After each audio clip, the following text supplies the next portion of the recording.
Hello, ladies and gentlemen, boys and girls, children of all ages. The big show's on the radio. This is ESPN Upstate. Hello, Upstate South Carolina, and happy Wednesday to you. Thanks for being a part of the show. Thanks for joining up. Thanks for hanging out with us today.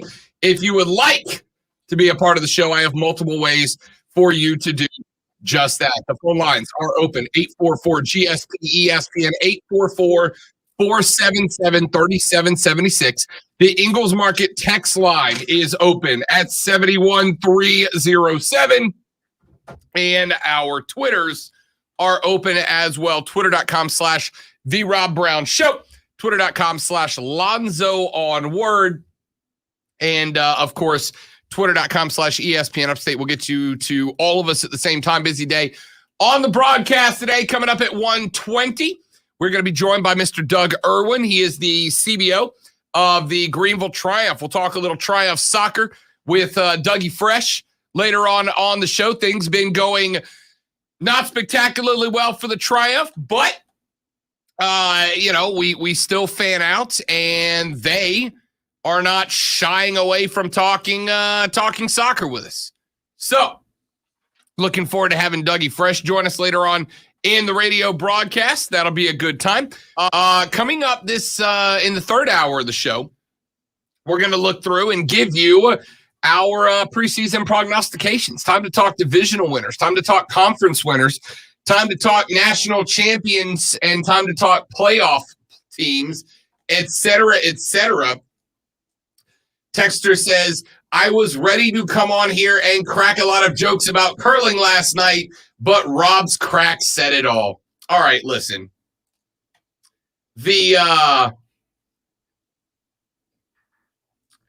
So how to phrase this?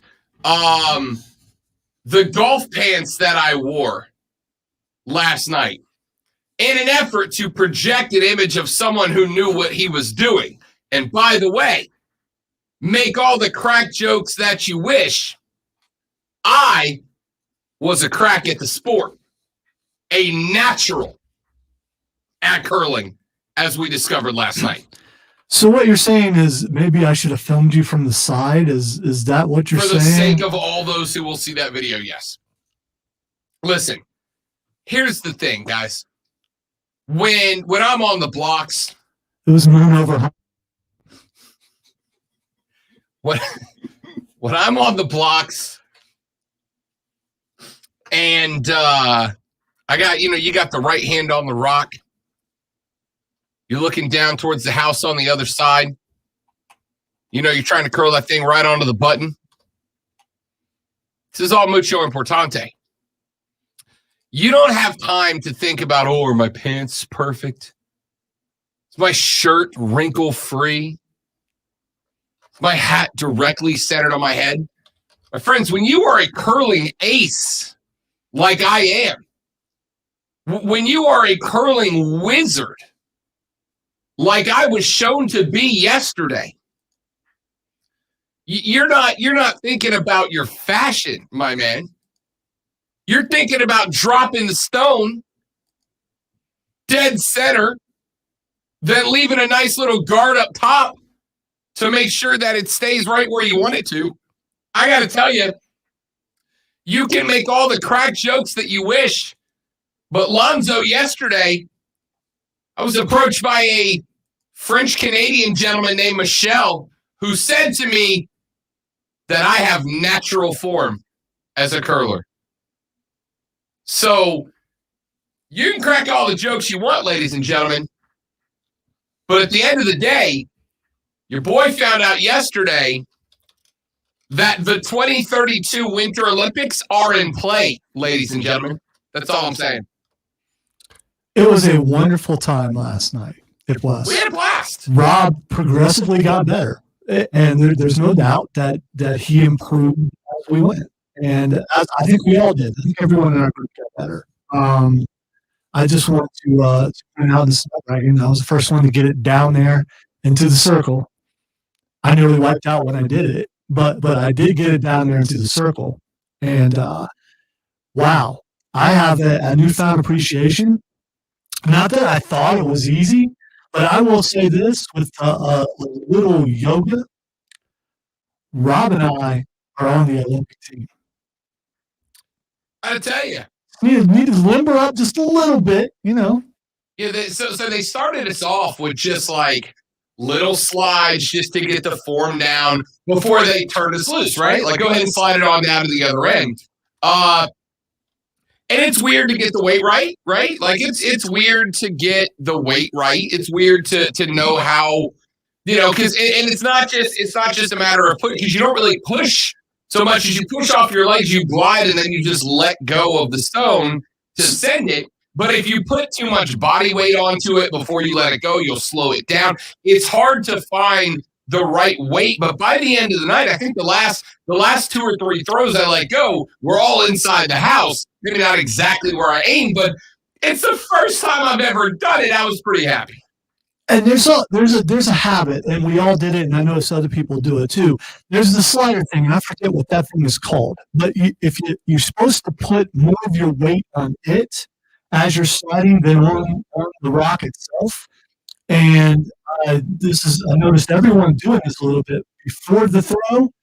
You're pushing your weight down on the rock, and it slows you down. You can see Rob and I were watching another one of the guys do this, and when he put his weight on the rock, you could see him physically slow down on the ice. And our instructors told us you will be sore in places that you didn't think you could be sore in. And they're absolutely right. There are not your upper thigh, lead leg, or your strong leg, which if you're right-handed, it's your right leg. So that's where your entire push comes from one leg. It's one leg. Now you can use momentum with the swing, which I couldn't do because of my knee. So I'm putting everything I have into the push on that right leg. And you also are on ice, so you don't want to push so hard that you cause yourself to wipe out. So it's a matter of balance. I will say the rubber things that you put on the bottom of your feet, those things are excellent because didn't slip, didn't slide. That slippery thing that you put your foot on, that thing's real. Yeah. That thing is. If you watch the curling, you'll see that they have specialized shoes, and on their dominant foot, so if you're right-handed, your right foot, they have like rubber grips so that you don't slide around. But on the other foot, the bottom of the shoe is Teflon. It's literally just Teflon, and that's the foot that they slide off of. So when you're actually curling, you have one foot slippery and one that's not. And when you go to slide, you push off the block with your sticky foot, and you put if you're right-handed, your left foot that has the Teflon under it, and you slide out. Well, the first time they tell you, they're like, all right, you're going to put your right foot on the block. You can put your left foot on this slidey thing. And when you push off, you kind of got to push off with control because your left foot is going to slide. And you're like, okay. But you know what I mean? Like, you think it's just going to be a little bit of a slide. No, you go. Yeah, go. So the first time we went, they kind of had us go easy. And then as we got on, they're like, all right, now we want you to, like, go ahead and push. Like, give it a ride. And the first time I, like, actually pushed off the block. But for the record, Texter did not eat ice one time last night. Did not eat ice a single time last night. My bad. No, you did not. Okay.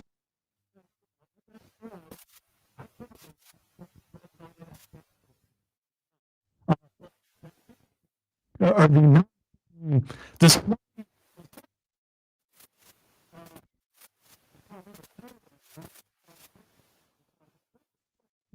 right on the rail, the sliding rail, you're fine.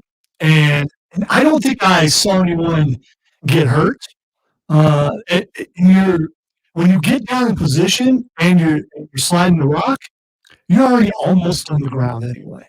So you would have to really, really trip up to hurt yourself. Oh, I saw some people do it. Not full that hurt themselves, but there was one lady. So when you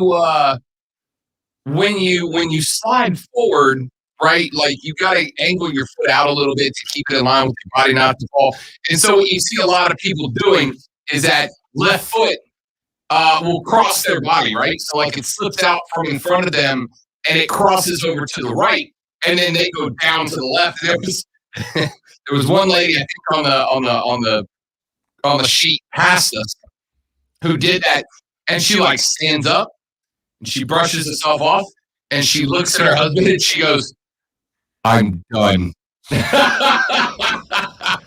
He was like, "No, you gotta fall to like get good at it," and she goes, "No, I'm done." Yeah, which it's ice, it's hard. I also want to shout out to Michelle because near the end of the session, I mean, we're like 50 minutes in.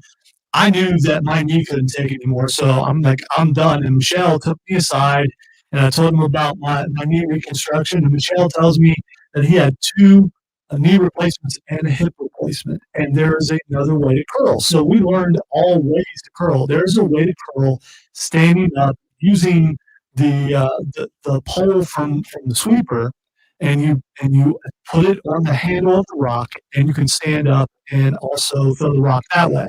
Which, yeah, a lot easier to do, but you still got to be a little more accurate. And I didn't want to feel wimpy, so I was just going to back off because I knew I couldn't take anymore. My knee couldn't take anymore. This thing has lasted as long as it has because I understand when I've reached my limitations, and I'm not going to go beyond that because I don't want knee surgery again. But he tells me that he they played a team fully in wheelchairs. So this is to tell you, if you have a debilitation, but you've always wanted to curl, there's a way around it. There are teams out there that are all in wheelchairs. The only difference is the wheelchair guys and girls cannot sweep, but he says they are the most accurate curlers out there. He's like, when they throw it, it slides and lands where they want it to. And he said he got his butt whipped by a bunch of people in a wheelchair, and shouldn't feel bad about it. So again, if you're someone and you're worried about, I can't bend like that, there's another way to curl, and you can still have fun with it. It was blessed. So thank you to the Palmetto Curling Club. And how cool were they? Dude, so cool. They were very nice and very informative, very helpful, throwing out high fives, very supportive. I just, if you are considering, just want to see what it's like, sign up for their next open house and go out and have some fun like we did. 2 weeks from yesterday. 2 weeks from yesterday. 2 weeks from yesterday. It's going to be on the 14th. I'm going back. I'm going again. It was genuinely a great time. It was something different. It was fun. It was challenging, but it's challenging, Zoe, but it's not so challenging that you give up in a handful of minutes, right? Like it was a genuinely good time. Yeah, and once you got going, you're like, man, I wish we were playing an actual game because I want to see how we can do it in an actual game. And I think our team would have fared fairly well. We'd have smoked it. I think so. We'd have smoked everybody. We'd have had to make a run at some other folks. There were some folks that are on or in the club there that are phenomenal. I don't think we're quite to their level yet. But of all the people that were curling yesterday, I'm just saying, Zoe and I would have given them all the smoke. They could have all caught the smoke. And your buddy that was there, he ended up being pretty good too. So I mean, we would have had a lot of fun, and you can actually put your own team together. Yeah. So you never know. Yeah. About to bring it. Turns out, starting in September, I got plans on Tuesdays. All right. Texas says, Rob, but did you crack the top 5?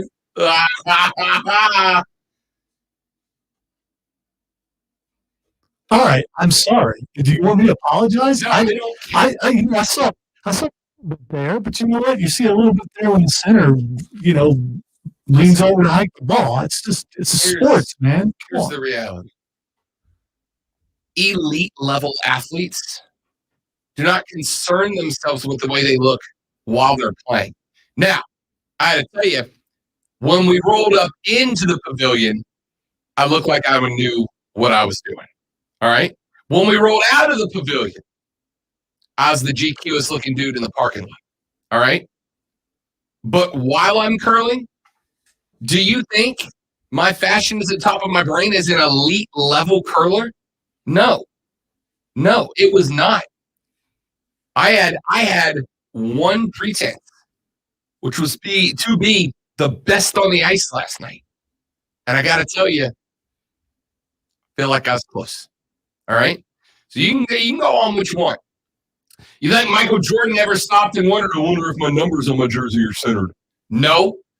You think LeBron ever looked down and said, I wonder if I'm showing too much thigh when I'm dunking on clowns? No. Us elite level athletes do not concern ourselves with fashion while we are competing. We concern ourselves with winning and winning only. Pick the right day to not wear the thong. I'm just saying. That might have showed up. Take a break. When we come back, now, I guess, listen, we don't skip lunch breakdown. But if you thought I wasn't going to come in here and talk curling, it's like you don't even know me, man. It's like you don't even know me. All right, quick break. We're back after this. I'm Rob. He's Lonzo. Sports Talk. When we come back on the Rob Brown Show on ESPN Upstate. UC Kinetics.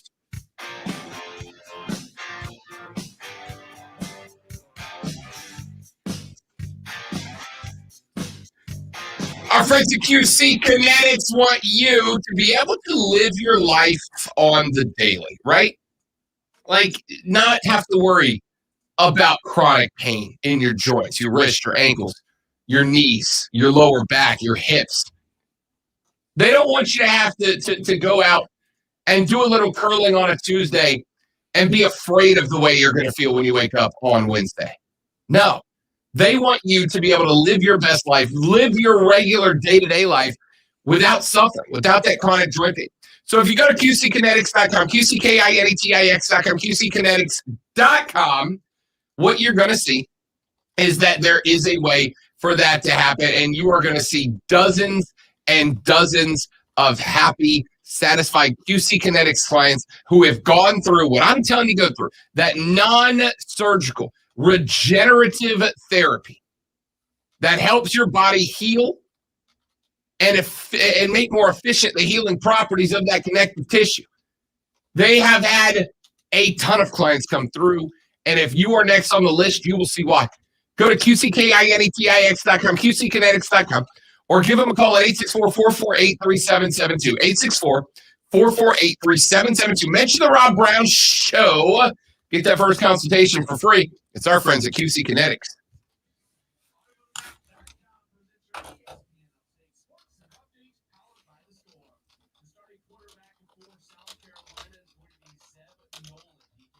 Hi, Krista. Miss you, boo. Been a minute. You never call me anymore. We used to be friends. What happened?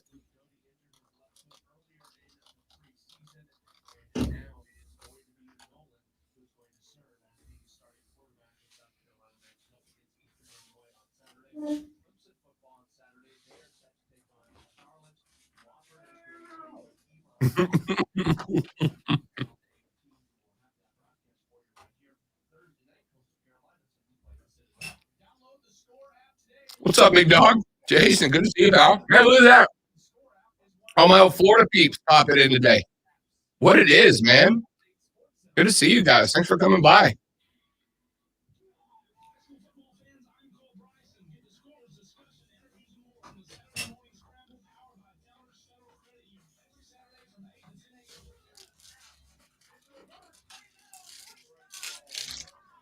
Can you imagine trying to bowl the next day after?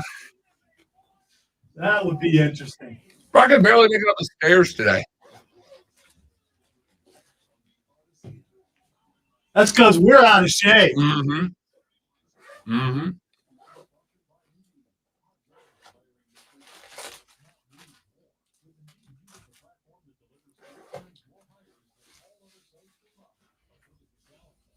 Rob's just slightly out of shape. I'm just old. Mm-hmm. Rob's in his prime. Brandon, what are you doing, man? Aren't you busy getting cut open again? Are you in the hospital? I need to know, buddy.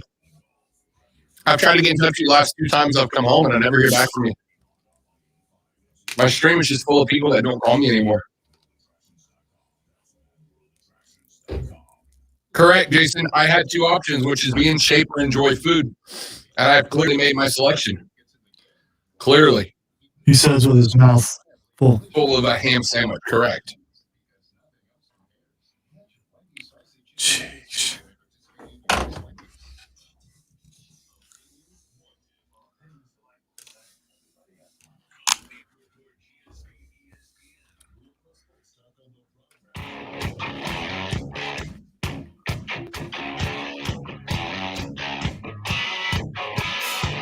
All right, the Rob Brown Show on your radio. It's ESPN Upstate. Yes, curling was a priority. What do you want?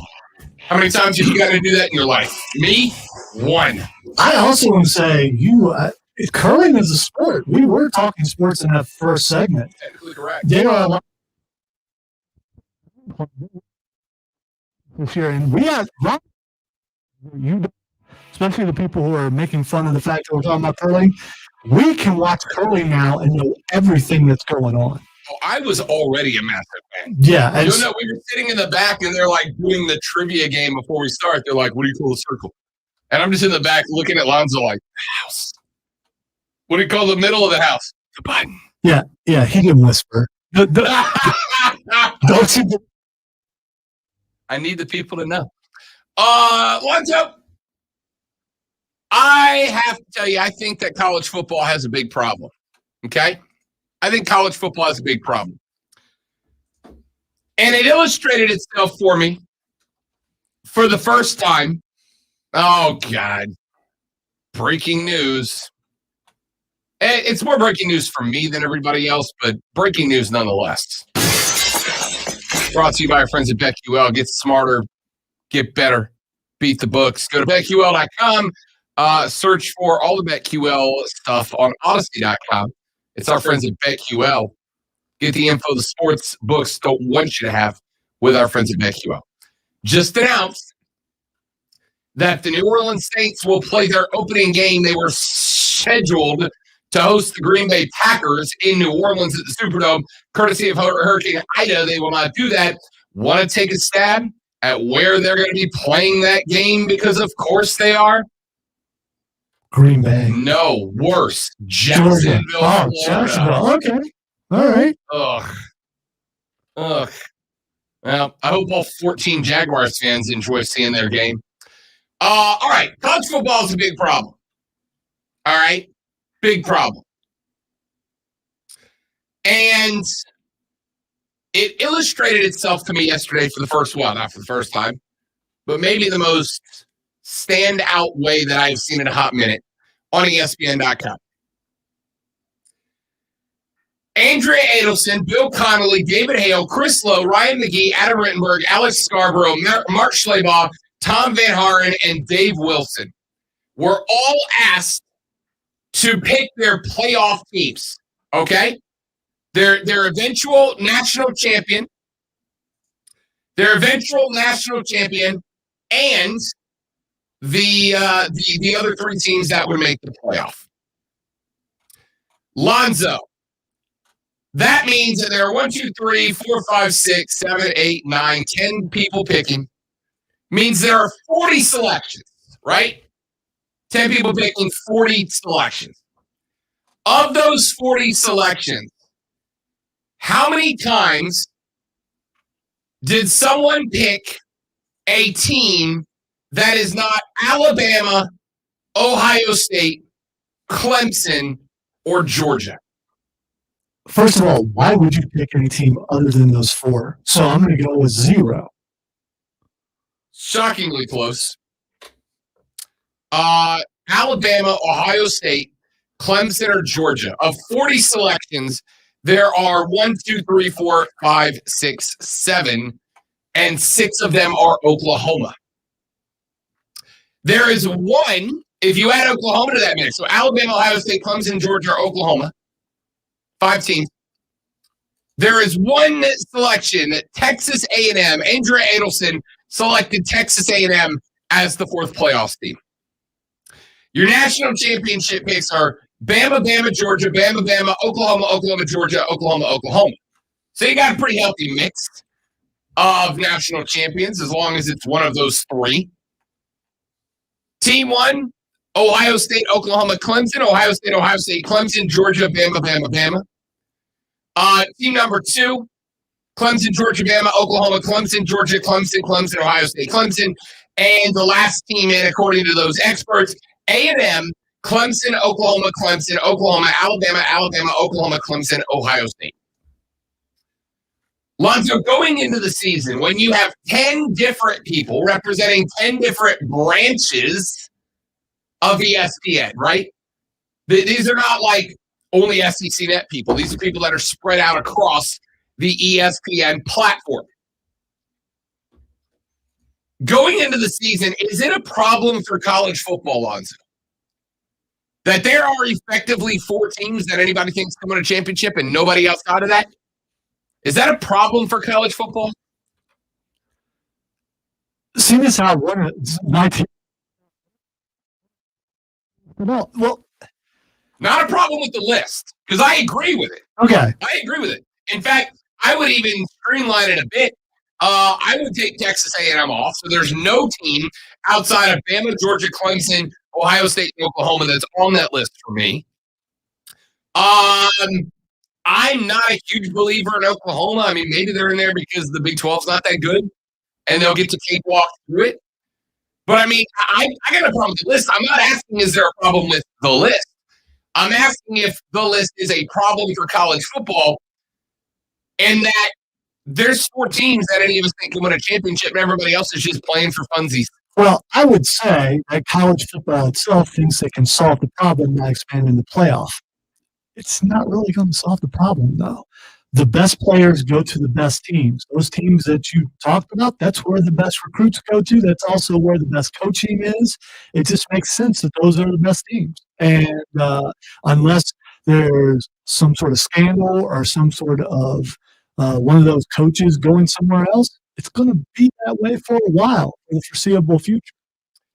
So I guess my question is, and I'll ask this to you guys as well to chime in on the Ingles Market text line at 71307 or tweet us at the Rob Brown Show at Lonzo on Word or call in and be on the air at 844 GSP ESPN. As college football fans, does it concern you at all that when ESPN went through their list of experts, 10 different experts across all platforms of the 4-letter, does it concern you at all that there are effectively 4 teams that anybody thinks can make the playoffs? I mean, I guess 5 with Oklahoma in there as well. Though Oklahoma had, they have 6 out of 40 selections went to Oklahoma. Every other one went to Bama, Clemson, Ohio State, Georgia. Is it a problem for college football that there are so few teams that people believe are genuine competitors? Or is it is it not that big of a deal? I'm curious. Does it concern you for the future of college football that there are so few squads in the mix that are genuinely considered contenders? Texter says, unless you separate talent like in youth sports, you can only have so many 5 stars, 4 stars, etc. Schools just need to step it up. It should drive them to be better, not to settle for less. I get that. That's an idealist philosophy, right? It's an idealist philosophy. We'll just get better. I that drives me crazy when I hear people say, well, it should just drive your school to get better. Lonzo, how many schools out there do you think don't want to be better? Well, they all want to be better. Correct. And they all tell their team, I'm sure, hey, this is our year. We're going to be better than these guys.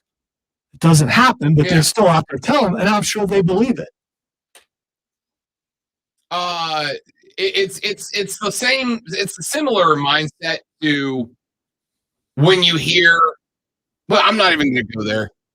Just put it this way. All right. There are 0 college athletic programs that aren't trying to get 4- and 5-star kids, aren't trying to get better. All right. That phrase, well, this should just drive you to be a better program. It doesn't work like that. Do you think Matt Brown at North Carolina isn't busting his ass to get UNC equal to Clemson? It doesn't just happen. Do you think Auburn hasn't spent the last 5-6 years, 10, 12 years, doing everything they can to pull equal with Nick Saban in Alabama? Of course they have. It's not to say, well, just get better. Yeah, duh. There's a way the landscape could change, and that's NIL. And where the richer states have the richer contracts with bigger companies, we'll see if that affects it in a couple of years. Where guys are going, yeah, I know it's Alabama, but I can go to UCLA and get this contract, or I can go to USC and get this contract, so I'm going there. And suddenly you start seeing a shift because of money. I think that's the only way things change. Maybe. The other way that things could possibly change, would be if you have the playoff expansion and we have some UNCs go in there and win some games and put themselves on the map. We got texters coming in both directions. One texter on the Ingles Market text line says, ESPN, it is absolutely concerning. It's why college football expansion should have happened 6 years ago. I agree. I've been pushing for expansion for as long as I can remember being on the radio for this exact reason. If you only let in 4 and the same 4 go every year, then all the talent is going to congregate at those 4. But if you let in 12, you're going to have some other teams that are going to start popping up, and maybe they start pulling some of that talent away. And not only do they start moving up towards the 4, but the 4 start regressing. Texas says, what's your solution? Stop watching college football? I mean, I can't because I get paid for it, right? I can't because I get paid for it. However, as I've said before with the pro sports, there has to come a point when you are so dissatisfied with a product that you stop putting your money, time, energy, and effort into it. And I wonder if we're going to get the same 4 playoff teams every single year. If you are a fan of a team that's on that next level, if you are a fan of a team that's on that second tier, and you can't cross the hump, does there come a point where you're like, you know what? I don't know. I don't really feel like watching. My team can't break the barrier, can't break the glass ceiling. So why am I going to watch 12 games knowing that I cannot ever have a championship? Texter says ESPN, wait, Lonzo said previously that NIL would make players go to bigger schools. He can't backtrack it now and say NIL is going to cause smaller schools to offer more money. How did I backtrack? I don't know. And plus, so USC and UCLA are small schools? I'm confused. And what I said was that could be a way to change it. I didn't say that's what's going to happen.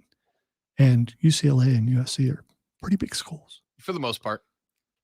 Texas says, clearly there are many teams who will go to extreme lengths to get better. Bishop Sycamore is a prime example. Those memes were so good. So spicy, so dank were the memes. What was their mascot? I don't know. I don't know that I ever actually heard it. I didn't watch the game, to be honest with you. Yeah, me either. But now that I'm thinking about Spartans, maybe? They had the thing is their logo.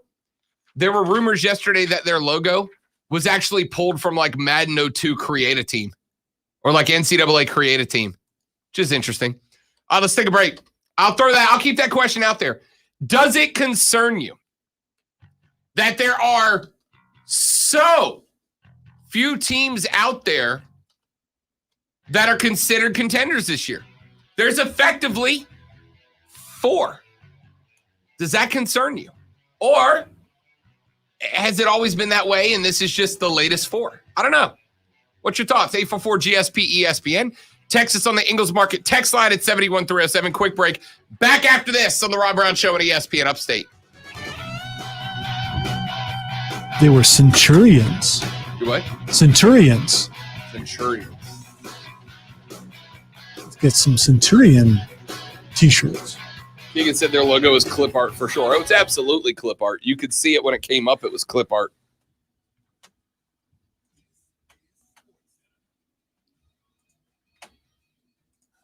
Dun, dun, dun, dun, dun, dun. I will be racking my brain the entire day trying to figure out what that texter meant. I don't, I'm just simple and in pain. I can't think straight. What can I do?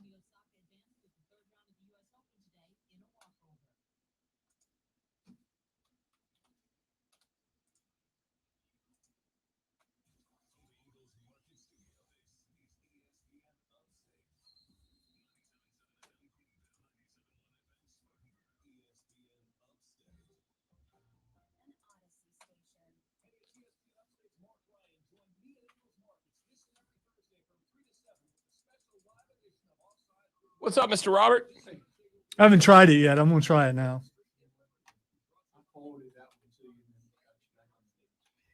Okay. Well, I didn't see the forward.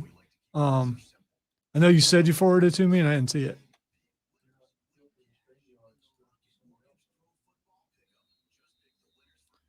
It says sent separate email with code. I don't see the separate email with the code. But I'm going to try to log in myself. I'm just saying. It's just. Okay. All right.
Just why do they keep taking me off the list for? What list? The StreamYard list. There's a list of emails that get there's a list of people who get an email every time someone logs on the StreamYard. Yep. I am one of those people. Yeah. I've been taken off the list twice now. I mean, I hate being on that list because I get like 5 of those a day. And I believe, and I could be wrong, I believe I'm on StreamYard more than anybody in the building because I'm on 6 days. So I don't know why I get taken off, but must be another one of those and things.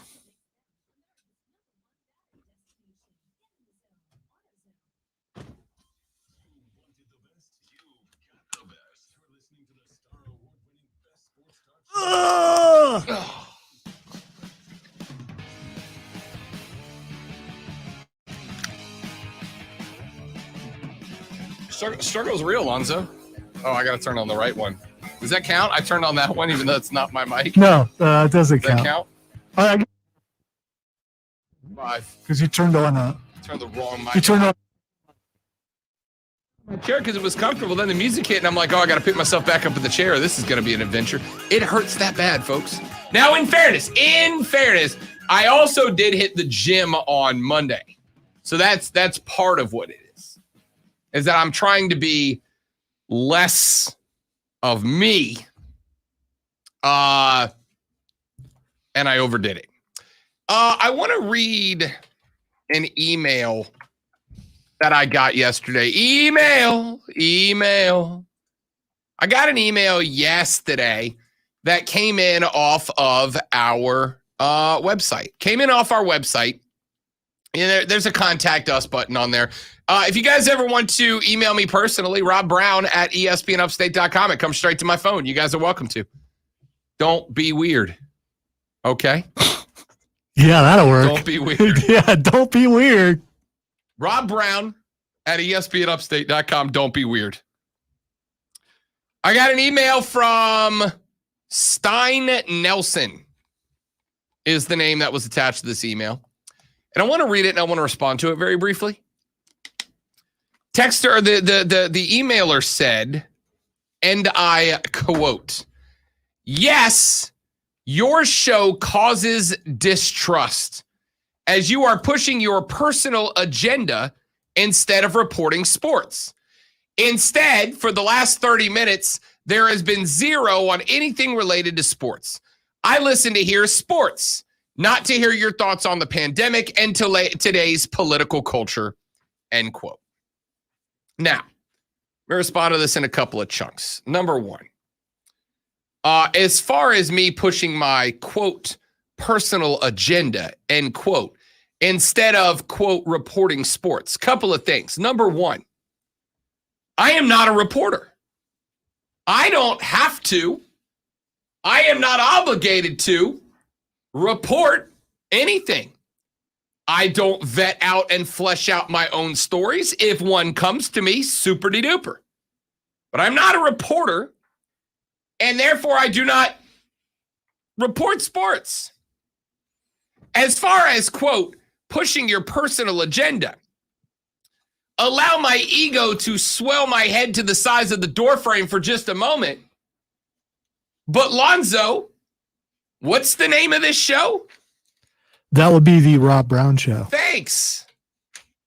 It is literally my vehicle to tell you what I think about things. That's literally the point.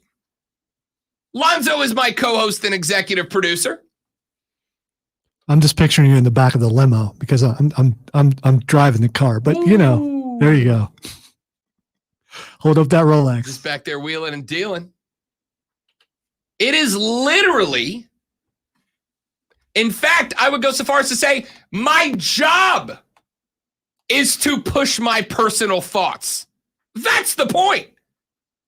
Now, I also open and close every single segment with a phone number that gets you on the air,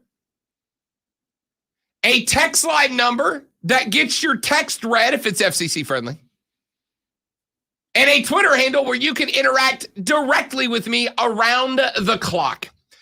Lonzo, you've been on this show since what? Before Christmas of last year? Why, yes.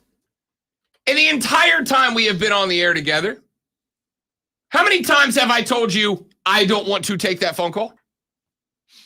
I don't recall that happening. Because it hasn't. And here's the other thing. Since we are live on Facebook every single day. You can verify that. Right. Because it would be, I guess a throat slash or a waving at the hand. Don't do that. And here's what that will require. That will require me looking at Rob and paying attention to anything that he's telling me to do. And I don't do that. So yeah, if you call, you get on. You get on. It's that simple. So, yes, I do push my personal thoughts. That's what this job is. But I also open multiple lines of communication for you to call in and go, Rob, you're an idiot, and here's why. Rob, you're a dummy, and here's why. Second half. Instead, for the last 30 minutes, there has been zero on anything related to sports. There is one day where that might be true. And it's the final hour on Friday when we do Fanboy Friday. The one segment a week that Lonzo and I talk about non-sports stuff that we want to talk about. One segment a week. Now, there will be other segments where we bring up stuff that is not sports related, though that is rare. Most of our insane conversations are sports triggered, right? By the way, Rob, I have a sneaky suspicion that our guy Stein, probably a fan of that show for men and doesn't like wrestling. Because, we do a segment about wrestling. Correct, but we have never done 30 minutes of it. True. Not consecutively, anyway. And then the final sentence, I listen to hear sports, not your thoughts on the pandemic and today's political culture. And that's fine. But here's the reality. And this is the part that a lot of people, and Lonzo's in this group, don't like. You don't have to like it. But the pandemic is in sports. Sports is wrapped up in it, and there's no avoiding that. So in a little while, when we talk about Urban Meyer saying that he did take vaccination status of players into consideration when making cuts on cut day. Which he's not supposed to do. Right. But also absolutely is, and so is every other coach in the league. Still not supposed to do. Not supposed to do. I don't know about. He's being investigated. Well, we're going to circle back around to that. All right. We're going to circle back around to that. But that conversation that is a genuine sports conversation now. Vaccinations amongst players are a genuine conversation now. Why? Because it's going to impact things on the field this year. When we talk about today's political culture, which I don't think has been anywhere near as prevalent in our discussions as the pandemic has. But when we talk about today's political culture, your words, not mine, it's wrapped up into sports today, okay? It's wrapped up into sports. So, to respond to Mr. Nelson, I will say this. His first sentence, your show causes distrust. I promise you. This is very intense, Lonzo. That's why I sat up. Yeah, I'm leaning back here. I promise you, you will not find a sports talk radio host anywhere that is more genuine than I am as far as who I actually am as a person. Okay? I don't hide anything. So distrust, I'm not going to lie to you. I'm not going to make up stories. I'm just going to talk to you like I'm a dude that wants to talk sports with you. I don't mean you have to lie. In fact, I heard the story of a client, one of our clients the other day. One of our salespeople told me that one of her clients hates me. Why? Because I yell a lot. That's the whole justification, which is fine. I get it. The style may not be for everybody. But I'm as authentic of a person as you were going to find on the radio. Ask the dozens of people that I have made friends with here in the upstate because of the show if I'm a different person on the air than off. Don't shoot the messenger. Bingo. Second off, am I pushing my personal agenda? Yeah, that's my job. Like, literally my job. Entirely. So there you go. 844-477-3776, 844-GSP-ESPN. Texter just sent in a very interesting Bishop Sycamore connection. Apparently there was a similar style team right here in the area. I have some research to do during the break, and then I'll be back. I'm Rob Lonzo. It's ESPN Upstate.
So I got to do Mike's, but That that's way how you can't jump in on someone else's stuff, and Right. then even though you're on the Right. same. Okay. But that's how you put that video up and down. All right. We learning.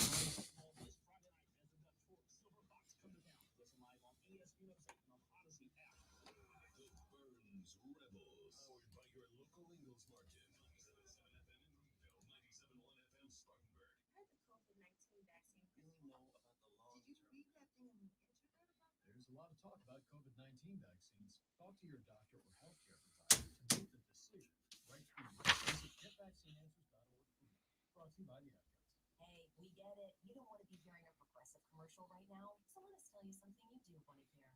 You are intelligent. You make all the right decisions. You were smart before smart was cool, and you made it cool again. You have a wealth of knowledge, and you are so very clever. I bet you already knew I was going to say that. Did you say we have a guest at 1 or a guest 120. 120? Okay. And he is going to call us, I believe. Okay.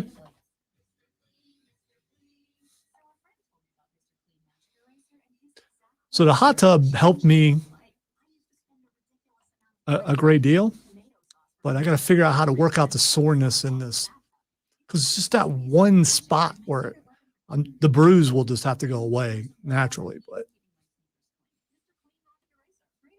I might have to stretch.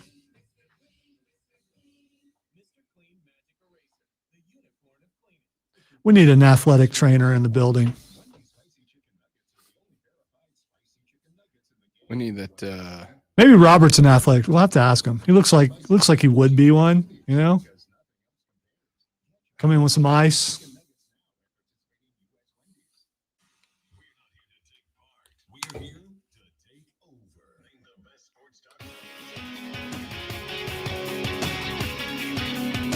Wrap this up, and then we'll jump into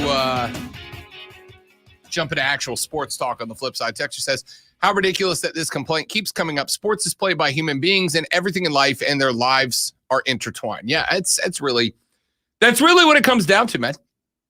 Sports are played by people. They are talked about by people. People have lives outside of sports. Or at least you should. All right? And this may shock some of you. I do. When I leave here in the afternoon, I don't go home and immediately start talking about sports again. There are some people that are like that. Just Sure. like as some people know, I work on another station, and over on WORD, if you talk about something other than politics, news, and world events, then people get angry. So they tune into a show thinking they're only going to get one thing. That's a shallow person if you can only talk about one thing, and that's all there is in your life is that one thing. You need to be more of a well-rounded individual, not physically, but spiritually. Yeah, and no, mentally. I'm well-rounded physically. But you gotta balance it out. It is what it is, man. Like we're gonna break out, we're gonna goof off and have some fun. And it's okay if the show's not for you, right? It's okay. It's only the number one sports show Yeah. in South Carolina, but Yeah, as voted on by the South Carolina Broadcasters Association.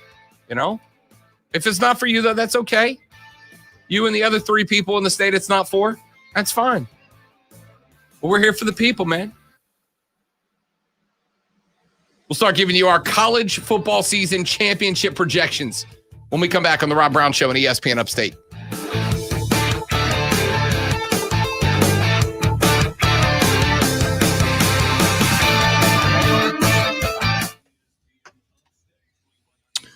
Mad World in the first break.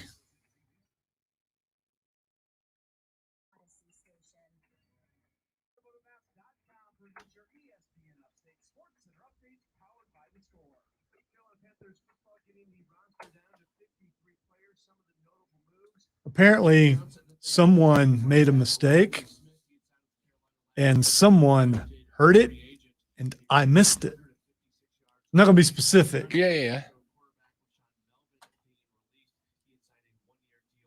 So I replaced it, and I'm hoping I replaced the right one because I couldn't listen to it while we were. Again, shouldn't have to.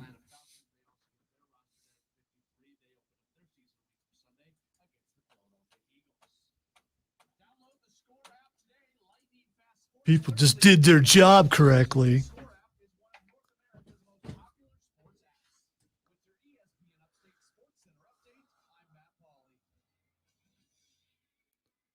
The Panthers have claimed guard Michael Jordan.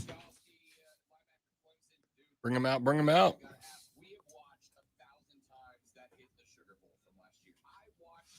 Whoa, Michael Jordan's going to play for the Panthers.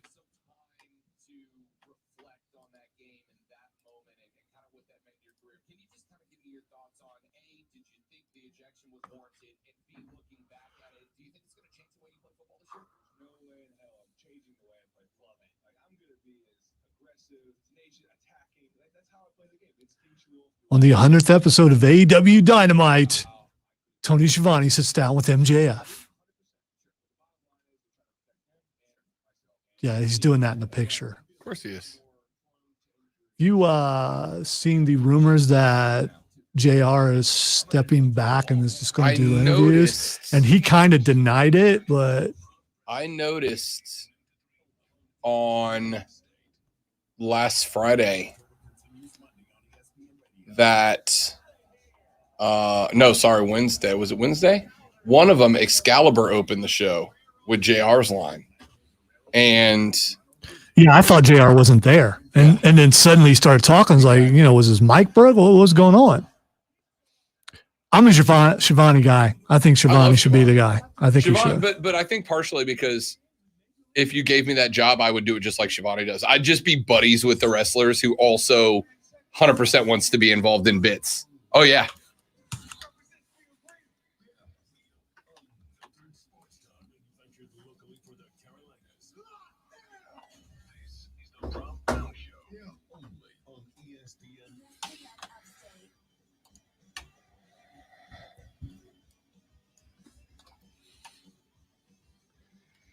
And 2. 1.5. I'll round up. I'll take the 2. All right. Dude, I've won like the last 3 shows, so you needed one. You needed a slump buster here, Zoe. Thank you for throwing me a bone.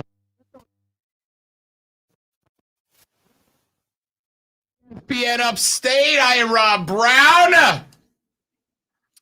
Directly across from me on the other side of the glass, both metaphorically and literally, the great one, Lonzo, the pinnacle of professionalism, Colonel Grudge, hashtag Dad Kicks, the Alpha and the Omega of ESPN Upstate. We are banged up busy. But I wanted to start. Banged up too. Emphasis on the banged up. Let's get into championship prognostication. Let's start out in the Pac-12. Yeah. Let's start out in the Pac-12. I am interested in this conference because they're realistically, Zoe, they're the only conference that does not have a national championship contender mixed into it. The ACC has Clemson. The Big Ten has Ohio State. The Big 12 has Oklahoma. And the SEC has Alabama and Georgia mixed in there as well. The Pac-12 doesn't really have a national championship contender mixed in there, I don't think. I am not impressed, which is disappointing for them, I guess. What happened to the Pac-12, man? It used to be that the Pac-12 was a powerhouse. I mean, you had a good run with Oregon there for a while, USC. By the way, is there a coach that is more on the hot seat this year? Is there a coach more on the hot seat this year than Clay Helton? Like in anywhere in football? How many times have you said that, though? Have you said that before? 3. Okay. All right. 3 seasons. But I think that's the point, right? This is the 4th consecutive season. I'm not being here to live on to coach another year. Yeah, but I got to think he's running out of time, right? I mean, the Trojans over-under is set at 8.5 games. They're not even a double-digit threat this year, and it's not a great schedule either. San Jose State, Stanford, Washington State, OSU, and Colorado to open. The crossover lineup does not have Oregon and Washington, the toughest two teams in the other division. I'll take the over for SC, but it better be. If they don't hit the over, if they're at 8 wins or below, I think Clay Helton's done. As far as who wins the Pac-12 this year, I will ask one sincere question. Does it matter? Like I know it's awful. And by the way, the answer is Oregon. The answer is Oregon, but does it matter who wins the Pac-12 this year? They're not going to be in the playoff. They So if they go undefeated, let's say it's Oregon or UCLA, one of those teams, they go completely undefeated, win their non-conference schedule also, they have no shot to be. No, if anybody goes undefeated, they're in the playoff. Anybody. Any Power 5 that goes undefeated is in the playoff. I'm telling you right now, though, there's no undefeated teams in this conference. There's none. Oregon's good. Washington is going to be pretty good. USC should be a 9-win team. I think the only team that's even a threat for 10 wins are the Ducks. It's the only team that's a threat for 10 wins is the Ducks. And I don't see them getting to the playoff. What happened to the Pac-12? The Oregon Ducks have this year on their schedule. Hang on, let me pull it up because, of course, as soon as I said that, they open on Saturday with Fresno State. Should be a win. Week 2, Lonzo. The Buckeyes of Ohio State. OH. They got Stony Brook 7 days later. Then they got Arizona. You should go 3-1 through that stretch. Then you got Stanford. Should be a win. Cal should be a win. UCLA will be fun. Colorado should be a win. Washington will be a fun game. Washington State back-to-back. Washington State could be a bit of a trap game. Then they got Utah in the Civil War. Oregon State to end the year. That's a 2, maybe 3 loss team right there. The Pac-12 is okay. It's okay. Ducks received 38 out of 40 first-place votes to win the division, followed by Washington with a couple. 27 first-place votes went to USC in the Pac-12 South. Utah got 6. I don't know, man. I'm gonna take Oregon to win the Pac-12, but like they're playing for, I don't know, pride.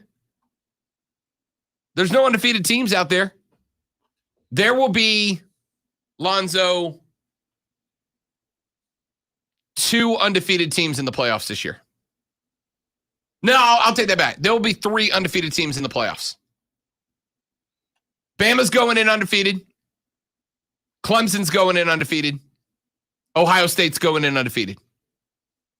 I'm comfortable with that. 4th team, I think, is probably Oklahoma, and they're probably going in with the loss. I like Spencer Rattler, but just don't trust Lincoln Riley's team not to stumble at some point. We'll get to that coming up in a few minutes. But the Pac-12, just what happened. Let's look at the Big 12. Flip it over for just a second. It's Oklahoma's conference, right? Like, it's Oklahoma's conference, no doubt about it. Spencer Rattler is a dude expected to be the top quarterback in the country. What's got the Boomer Sooner fans hyped, though, coming off a 9-2 season, is that they have a young defense and a defense that they are considering completely reborn. Like they've just I don't trust it. It's a young defense. It's a defense that doesn't have a ton of experience. And there's some good teams, there's some better than average teams in the Big 12 this year. I don't trust that Oklahoma defense. But By the way, good defense in the Big 12. they never do. Right. So I don't know if that's such a But that detriment. means they'll drop one, dude. That means they'll drop one, right? That means they got one somewhere in the bag that they drop. I go back last year. Houston put the scare into them for a little bit. Texas lost by a touchdown. Kansas State, who wasn't that good, lost by a touchdown. Iowa State, who was pretty good but was unranked, lost by a point. Baylor lost by 3 points. TCU lost by 4 points. Baylor got a second crack, lost by a touchdown. I mean, and this year they've got West Virginia. That's a potential loss. They got Texas. You can say what you want. Texas is bad, but the Red River Shootout's always interesting. You got a TCU team that is ticked about losing last year. The Red Raiders, are going to throw it up. Baylor, is going to throw it up. And I'm telling you, watch Oklahoma, Iowa State on November 20th. That could be a game for the conference. And the more people keep sleeping on Iowa State, the more intriguing that game becomes. And then, of course, they end it all up with Cowboys.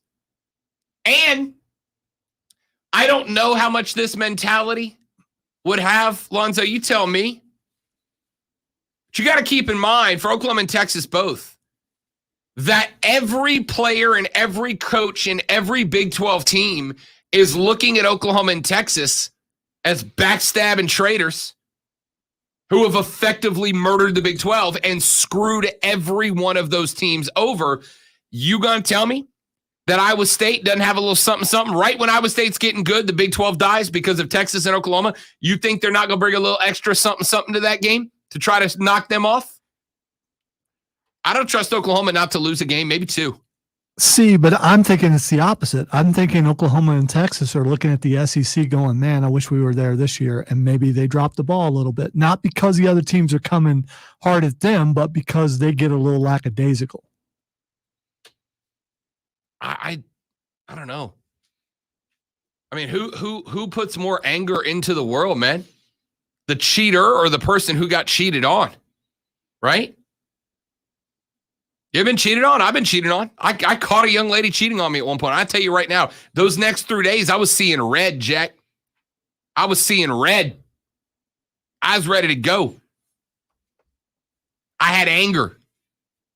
It's definitely not a wonderful experience. And hopefully, if you're a person who it's never happened to, hopefully you'll be luckily Yeah, it and sucks. never happened to. Sucks. So think about being Iowa State right now. Oklahoma and Texas got up out your bed and jumped into bed with the SEC.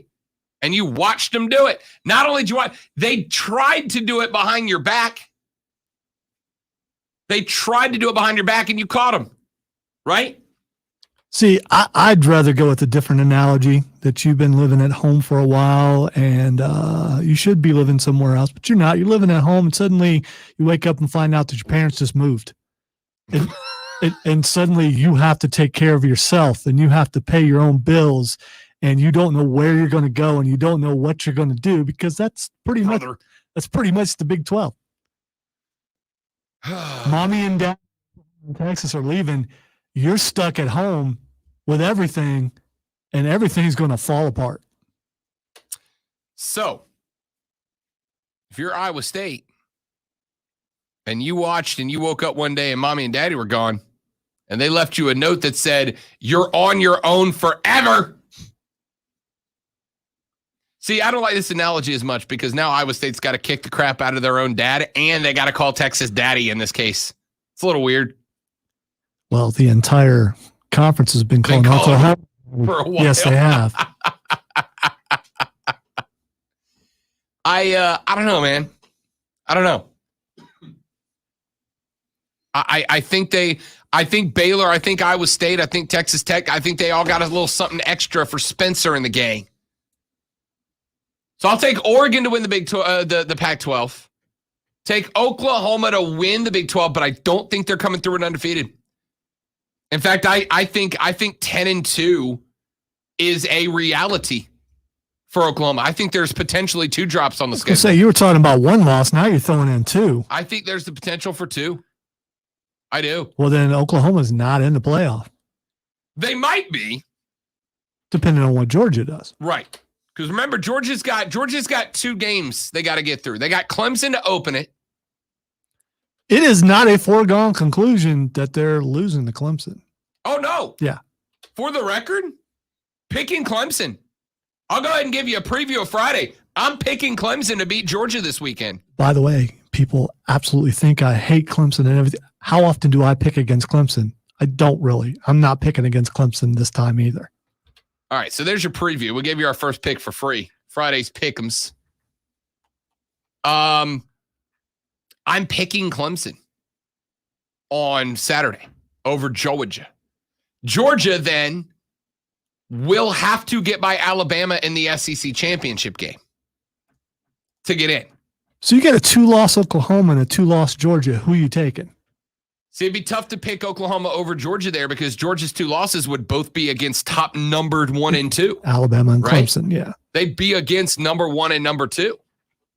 I don't think you can put a 2-loss Georgia team unless they get steamrolled, right? Like if Clemson and Alabama both steamroll Georgia, then I can pick a 2-loss Oklahoma team. If they lose to Clemson by 1 but get steamrolled by Bama at the end of the year, I probably take Oklahoma. If they get steamrolled by Clemson but they lose to an undefeated Bama team by 1 at the end of the year, recency bias is probably going to put Georgia in over Oklahoma. And if they win one of those 2 games, then they're definitely in. Unless they stumble somewhere in the middle. Which is why, coming up in just a little while, when I give you my football championship Final Four, you might very well see 2 SEC teams in there. We'll find out later on in the show. But for now, let's run to a break. When we come back, Doug Irwin is the Chief Branding Officer for the Greenville Triumph. He's also a friend of mine on and off the air. We're going to talk a little Triumph footy when we come back. I'm Rob. He's Lonzo. This is ESPN Upstate. Mad World.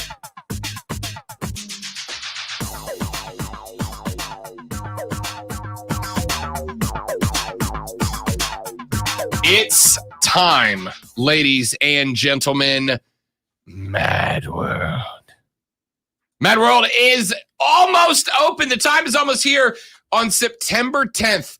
The new horrifying rooms, scares, carnival games, escape rooms, and more open at Mad World. Voted one of the top haunts and the number 1 haunt in South Carolina. Mad World has the biggest and scariest haunted attraction, full of dark woods, incredible set designs, special effects, and top-notch actors. Grab your friends and get ready to scream. Whether you're a kid, a teenager, or just a big kid at heart, you will have a blast at Mad World. Their interactive set in 2021 showcases their most expansive haunt experience to date. It is one of the most technical and immersive haunt sets in the entire United States, topped off with more scenes, more actors, and more scares. Plus, the brand new 18-hole Ghost Town Mini Golf, which Lonzo and I had a chance to beta test a couple of weeks ago. It's a lot of fun, and it's a bit of a challenge. And it's scary. And it is. It's a lot of fun. Mad World has entertainment for kids of all ages at madworldattractions.com.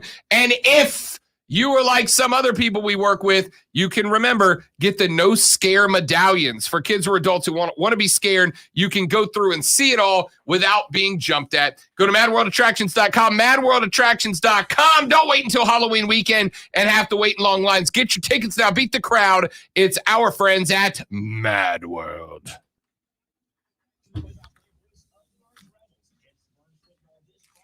Doug is standing by. Outstanding.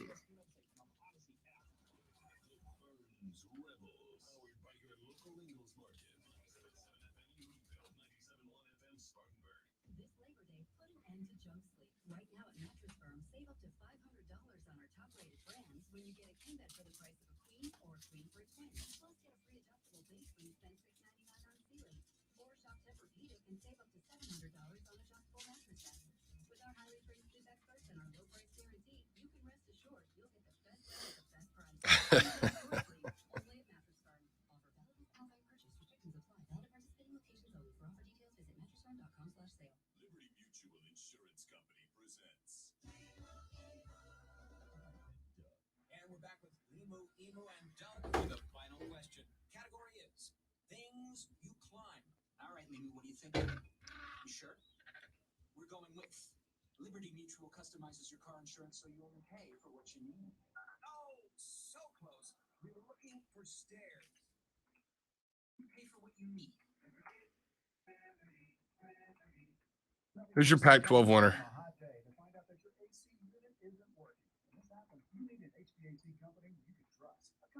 I don't want to be like a copycat, but I'm Dude. just going to go with Oregon too. Hey, we're trying to score points here. You pick who you want, who you think it's going to be.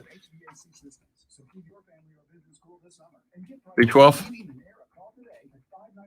Oklahoma.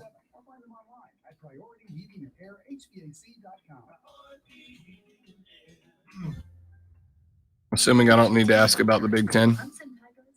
You'd be correct.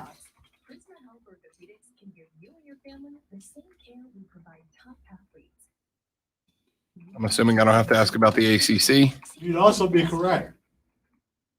I hate it. It's boring. I mean, I can go a different direction if you want, but The only spot it could be dicey is if you want to go against Alabama and the SEC. But are you going to? out of all those things that we're talking about, there are two that are almost definite. That's And that's Alabama one of and them. Clemson. Yeah. Ohio State, I'm not completely sold on because I haven't seen a new quarterback for it. Fair. They've got a pretty good history of being all right, but still. All right. So And I'm going to be down on my team a little bit just because I think most fans have a little bit of trepidation coming into a season.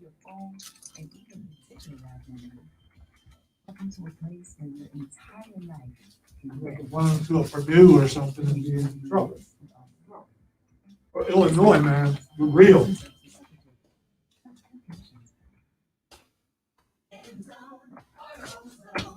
Welcome to AutoZone. What are you working on today? Got an oil change coming up? We can help you get started. Now you can get 5-quart Castrol GTX and an STP oil filter, plus an STP air filter or cabin air filter for just $34.99. you got your playoff four. Your way. Just order online with a free same-day store pickup or next day. I have 3 of the 4. Still considering the 4th. All right, we're going to get to those segment after this one. There's the rest, and then there's the best.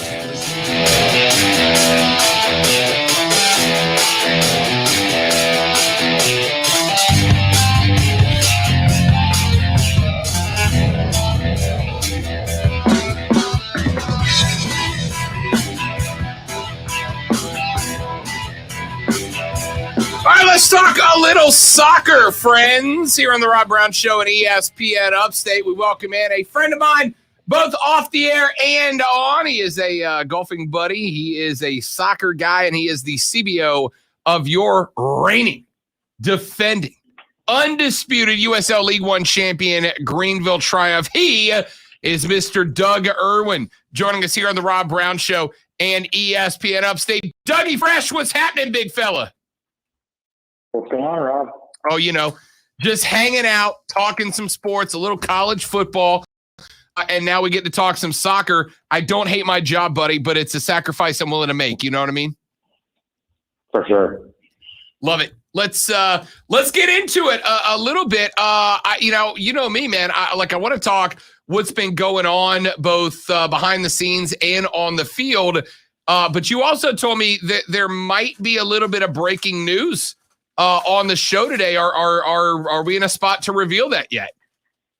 Yeah, we can do that, and I think that segues nicely into talking about what's been going on in the field. It's no secret that we've had a tough month out on the field, certainly on the offensive end, especially, and part of hoping to cure that is we just signed Nico Brown, who's a forward and midfielder from the Mid-Atlantic region. He's had some experience playing professionally with the NISA Soccer League, and he's been practicing with us for the last 2 weeks or so, and we're excited to get him signed and add a little depth up top and hopefully create some goals. That's so signing Nico Brown, a guy with a little bit of experience. Where are we going to see him fitting in on the field specifically, and with the lineup that's been built? Because there's been obviously a lot of talk about the chemistry on the pitch for the Triumph, about maybe not having the chemistry that we've gotten used to having. Frankly, a little spoiled with how good this team has been coming into this little tough stretch since early July. How does Nico Brown bolster that? Well, I don't want to speak for Coach Hartz, but I know that Nico's brings some good size and good attacking ability to the team. And, we've been in a position, Rob, for most of the season and especially the last month or so, where both at the midfielder spot and up top at forward, we've been struggling to just roll out a full lineup of healthy bodies. So, to get somebody else that has professional experience and can play both that up top role and also the midfield role, I think is going to be huge for us, on game days and in practice too, just helping kind of try and connect that final third of the field where we've really been struggling lately. Doug Irwin, CBO for the Greenville Triumph, joining us here on the Rob Brown Show and ESPN Upstate to talk a little Triumph soccer. And now, as far as what's been happening on the field, look, it's almost hard to talk about. Last win was all the way back on the 4th of July, but it doesn't mean the Triumph haven't been competitive, right? I mean, there's been plenty of games where there have been halftime leads or at least taking an even sheet into halftime, and it just seems the last couple minutes of halftime are getting away from the Triumph. For you guys in the front office, as you analyze this and try to put your fingertips on what's going on, Doug, what are you seeing that might be at the root of the struggles lately? It's tough to pin it on one thing. I think, again, you don't want to use injuries as an excuse all the time, but I think the byproduct of injuries that we're seeing and that we've been struggling with all season is just the week-to-week continuity where, you can string a half together, or string a couple minutes there, but to get a full 90-minute performance where the guys are able to anticipate where everybody's going to be on the field and be able to properly position attacking runs and properly get back and defend has been kind of a challenge. And, it's the brief lapses where I feel like we've noticed we'll be playing a great game, and then all of a sudden, you snap your fingers and just one small mistake leads to a goal. And, with the lack of depth up front right now, with all the injuries, it's just been tough to claw back from a deficit for us. But I think the guys are starting to hopefully turn a corner, and we've been pretty encouraged, at least in the front office, by the last couple games. And certainly the Tucson loss last Saturday night was tough, but there were some moments, especially in most of the first half, where we were taking it to Tucson and we just couldn't get a goal to show for it, but had some great chances on goal. JJ Donnelly's looked awesome up top the last 2 games for us. Aaron Walker's been playing out of his mind across the last month, and it's all there. And I know the coaches joke we got to get guys to stop having their best performance of the season against the Triumph, because we're getting these highlight reel goals and these shots from outside the box. And at some point, I think the luck's going to get to hopefully turn our way a bit, because I know the guys are working their tails off, and we're starting to see those positive signs. And we're just hoping that with a stretch of 3 home games in a row, those positive signs will be able to break through to some 3-point results for us across the next few weeks. Doug Irwin joining us here on the Rob Brown Show and ESPN Upstate. Last question about what's happening on the field, Doug, and then we'll get to some of the cool things that have been going on for the Triumph behind the scenes. So we've got a Friday night matchup. Last Saturday, last home match, I should say. I saw something as a supporter, as a fan, and I know, look, Sunday nights are a tough draw for any team in just about any sport, right? To get fans to come out on a Sunday night, but the match was well attended. The supporter section was as raucous as ever. In fact, they kind of started what I think might be a new tradition in forming a little entrance tunnel for the guys to come out of the locker room to the supporters, as opposed to waiting until they walk all the way across the pitch to feel that energy, etc. The fans are still there. It very much seems, the guys seem to be in high spirits, etc. Is that the mentality of this team? I mean, there's a lot of teams that would find themselves in a position the Triumph are in and would kind of give up on the season. We've seen it happen at all levels in every sport. But from my perspective on the outside looking in, it looked like these guys came out and were ready to play, just lost the legs a bit earlier than they like. Is that kind of the approach that Harkes is taking with the guys to just keep fighting forward? Yeah, I think that's a great analysis, Rob. You know, they're not panicking. I see it when I go out to a training session or when I talk with coaches or talk to players across the last few weeks. You know, there's still, I think we got 9 games left, so you still got a quarter of the season left and plenty of points to be earned there. You know, certainly the intensity each game and the importance of each game moving forward, you know, ratchets up a bit as we do start to knock a couple games off the schedule here. We know we got to get some results and get them quickly, but you know, it's kind of the trust the process mentality, and we know we got a talented team and great coaches, and you know, again, a couple bounces our way, and then hopefully start to get a few of these guys back across the next you know, 2-3 matches or so. I think will be a huge shot in the arm for us. Doug Irwin, CBO for the Greenville Triumph, joining us here on the Rob Brown Show at ESPN Upstate. Talk a little bit about what's going on behind the scenes. First and foremost, I mean, look, I know that the struggles on the field since early July are frustrating. In the interviews we've had with Coach Harkes and some of the players and you and Chris Lewis, I know that there is still that drive, that desire to get it turned around and get back to the winning ways that Triumph fans are used to, Doug. But the reward for the winning ways last year, you guys got them rings, and I got to tell you, my man, they look slick, Doug Irwin. Thanks. It was awesome to be able to do that. You know, it took a little longer than normal to get the rings just with COVID delays and stuff, but had a great event last week, able to bring the front office staff and the players and the coaches together, which we don't get to do near as often as we'd like. And get everybody in the room and hand those out. And, you know, I think it's a good reminder about what we accomplished last year. And I think as Coach Hart said, you know, it's a good reminder of what it takes and the all-in mentality we have to have as a whole organization, not just the players and coaches, to be able to reach that again. So it was fun being able to put a bow on it, and they turned out great. I said to one of our defenders, Cesar Murillo, who won the first League One championship with North Texas before winning with us last year, I said, you know, Cesar, my goal with our ring is I just wanted to make sure I didn't disappoint you and make it look paltry next to the North Texas ring. He said we did a great job. So as the only guy who holds 2 League One championships, I'll hold that comment in high regard. I love it. Doug Irwin with the Greenville Triumph joining us here on the Rob Brown Show and ESPN Upstate. We are talking a little bit about what's been going on there, not just on the field, but off of it for the Triumph as well. A couple of other things that we wanted to get into as well with the championship ceremony is another league. That would be the W League, the USL W League, which is going to be bringing women's professional soccer. Greenville announced as one of the charter members of the USL W League as well. Can you give us a little update on where we are moving towards the launch of that league here in the Triumph women's banner here in the Upstate? Yeah, so things have been going great on that end for a brand new league. They're certainly layering on a ton of teams, and most importantly to us, a ton of teams in the Southeast that we see. We're getting about an announcement or two a week right now. The most notable one for relating to us was Asheville, which had previously competed in another league. They have both a men's and women's team, and the women's team is going to be moving to the W League. So we're going to have an awesome rivalry with them. We know the organization there. There's a great group of guys that run that.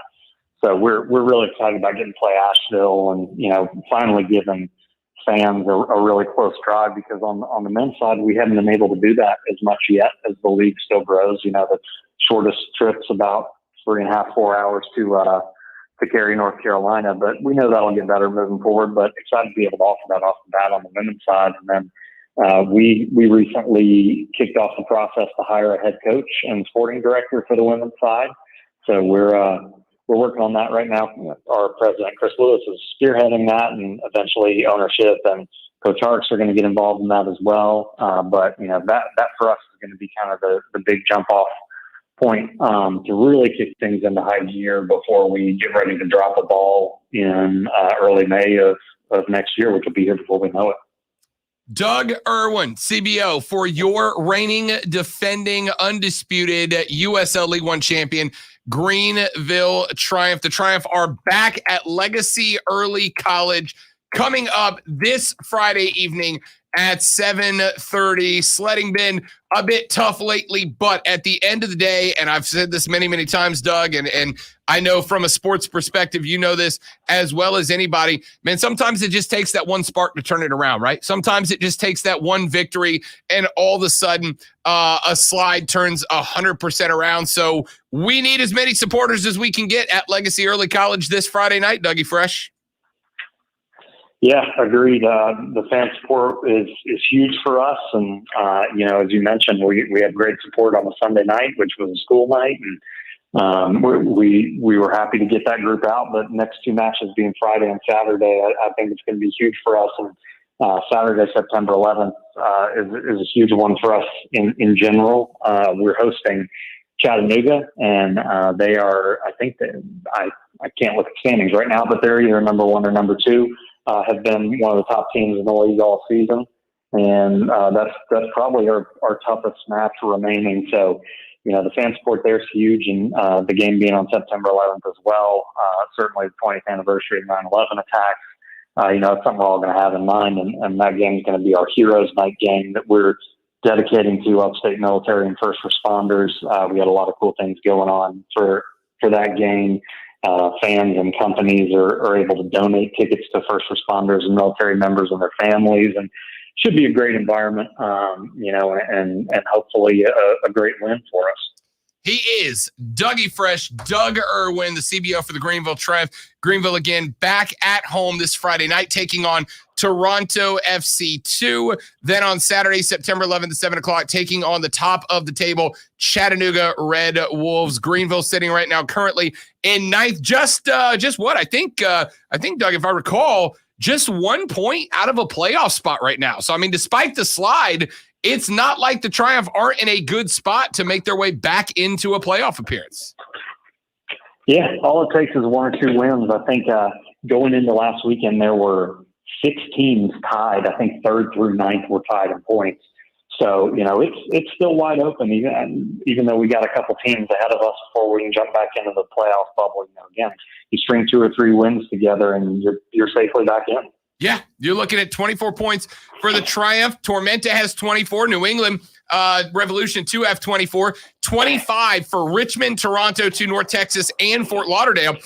So if you can take 3 on Friday and all those teams stay level or at 1, I mean, you could theoretically jump up to 4th place on the table with a win this Friday. So it's a big one. Doug, my man, always good to talk to you, big dog. We'll talk to you soon, pal. Sounds good, Rob. See ya. You got it. That's Doug Irwin with the Greenville Triumph. We're back right after this. Rob Lonzo and you. This is ESPN Upstate.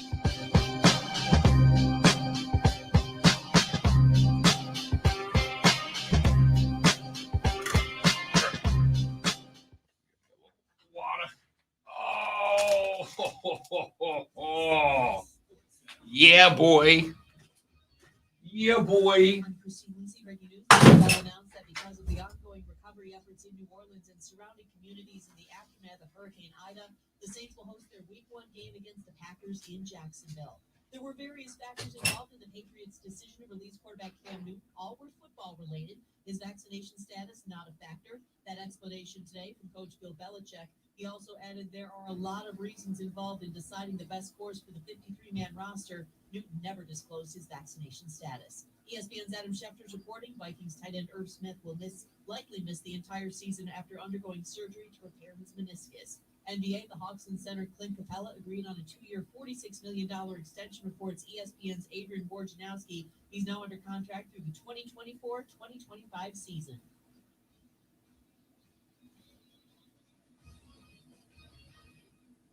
From the Ingles Market Studio, this is ESPN Upstate. Ladies ESPN Upstate. An Odyssey station. Don't go through the fall months with that joint pain. Call QC Kinetics now. Regenerative solutions are here, bringing lasting relief from joint pain with no downtime, no surgery, no steroids. QC Kinetics uses natural biological therapies that restore and repair damaged tissue in your knees, shoulders, hips, and back. Patients here are raving about the results. Listen, you don't have to live with that chronic pain, and don't think surgery is your only option. Call QC Kinetics now. Learn about these exciting natural alternatives. Hey, you've heard football legend Emmitt Smith talk about QC. It's time to see what this is all about. Fall is the time to enjoy life to the fullest. Act now. Restorative, regenerative therapies are available here, and the in-office consultation is free. Call QC Kinetics at 864-448-3772. Non-surgical joint pain relief. 864-448-3772. 864-448-3772. That's 448-3772. Welcome to AutoZone. Having some starting trouble? We can help you out. Let's start with a free battery test. If you just need a charge, we can help with that too. And if you need a new battery, we've got a wide selection of replacement batteries, starting at just $79.99. And we're the only place you can find proven tough Duralast batteries, including Duralast Platinum with AGM and EFB technology. That's why we're America's #1 battery destination. Claim based on data from the NPD Group. Introducing Fidelity Income Planning.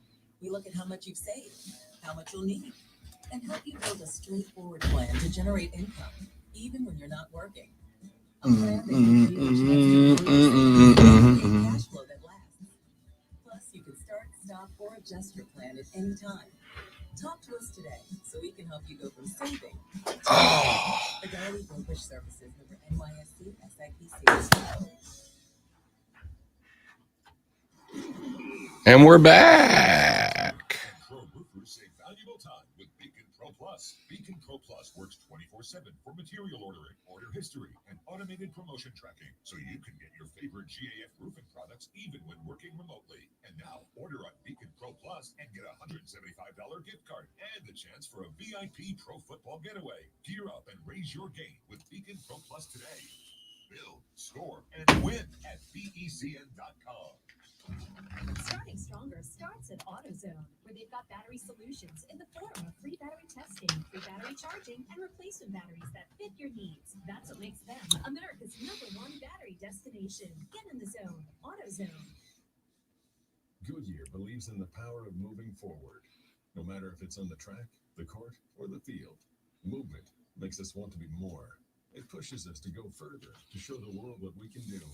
Movement has the unique ability to change our perspective, to challenge us, to work for a better tomorrow. Movement can even bring us together when we're still, because if we're focused on the next move, we don't have to worry about what's behind us. Goodyear, more driven. You're gearing up to get back out on the field, so you ordered ballgame essentials like a new glove, cleats, and a jumbo pack of sunflower seeds. And you used your Bank of America customized cashback credit card, choosing to earn 3% cash back on online shopping, which could increase to 5.25% as a preferred rewards member. Rewards that you put toward the cost of an essential piece of your post-game recovery. A heating pad. Apply for yours at bankofamerica.com/moreawarding. Copyright 2021 Bank of America Corporation. We're trophy hosts. Sorry, trophy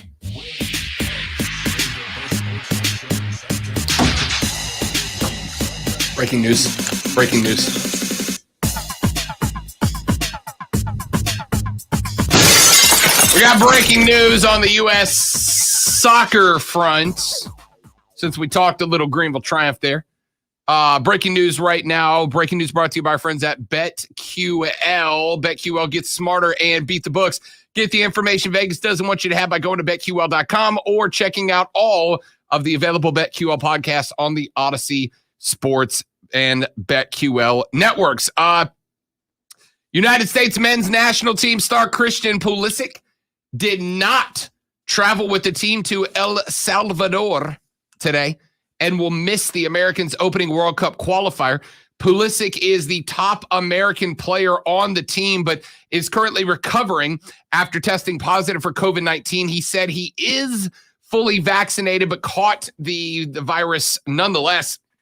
The 22-year-old missed Chelsea's 2-0 win at Arsenal on the 22nd. Also missed a 1-1 draw at Liverpool this past Saturday. He did resume training with the U.S. on Monday, so the assumption would be that he had just not back up to match shape in time. The U.S. team departed Nashville on a charter flight today. Greg Berhalter, the coach, was to address Pulic's status at a news conference later today in San Salvador, where the Americans will play on Thursday night. Brendan Aronson or Conrad de la Fuente are the most likely replacements for Pulisic in the U.S. starting lineup. The start of World Cup qualifying delayed for a year due to the pandemic. Because of the delay, the U.S. is playing 3 qualifiers in a FIFA window designed for 2. The Americans will play at El Salvador tomorrow. They will host Canada on Sunday night in Nash Vegas. And then on September 8th, they will travel down to Honduras.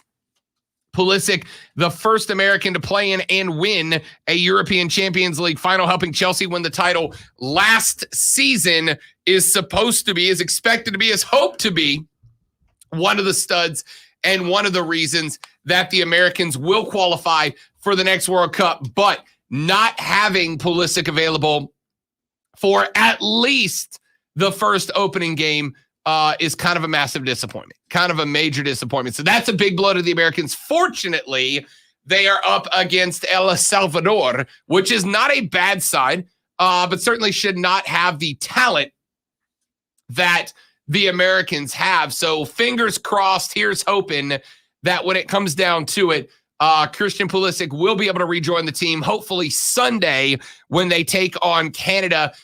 Look, it's a little complicated, the way that the World Cup qualifying system works. It's a little complicated what needs to happen. But basically, it comes down to this. The Americans have, in the CONCACAF qualifiers, they have a handful of windows of games. In the last round of games that we failed to qualify for, the Americans just were unable to get 3s at a time. The goal for this run is to try to get upwards of 23 points, all right? 23 is the goal that we're looking at. And in the first handful of games, the first matches primarily come against the lesser competition of CONCACAF, and most of them are either at home or in away games that are relatively neutral for the most part. So the U.S. needs to come out hot, all right? And this game against El Salvador tomorrow is a big one. It's a big one. It needs to be a full 3 points. If it is the full 3 points, the Americans get off of the right foot, they pick up some momentum, then they need to do the same thing against Canada.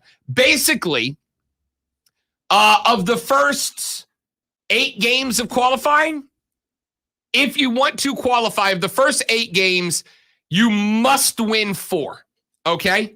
And El Salvador on the road has to be one of those 4. But you must win 4, and then after you get those 4, you need no more than what you can have no more than 2 losses scattered out amongst those 8. And it would be better if you had none. All right. But realistically speaking, no more than a couple. 4 wins, a minimum of 2 draws, preferably 3, and at most 1 loss in the first 8.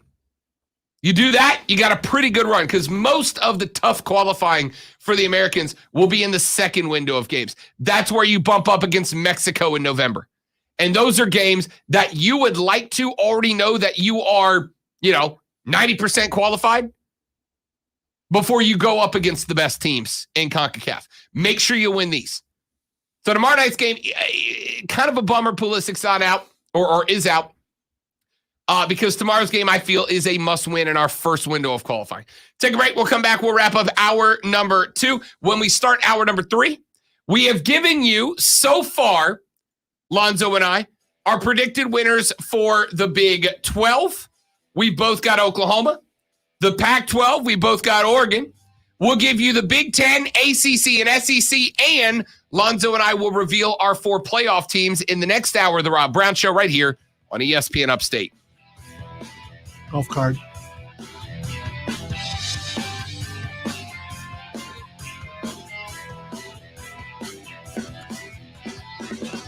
$2021 Upstate Golf Card is on sale now, ladies and gentlemen. And if you pick one up before Monday, you, amigos, are going to get it for just $50. That's right. Pick it up before Monday, before Labor Day. You are going to grab yourself one of the Upstate Golf Cards for $50. That's 9 rounds of golf on 9 beautiful courses all around the Upstate, and you are getting it for $50. Ladies and gentlemen, it's just that simple. You're not going to find a better deal. Listen, you don't find a better deal than the regular price, but if you get it before Monday, you get it half off. Dude, why wouldn't you? Go to upstategolfcard.com and get the details and learn more. It's the 2021 Upstate Golf Card.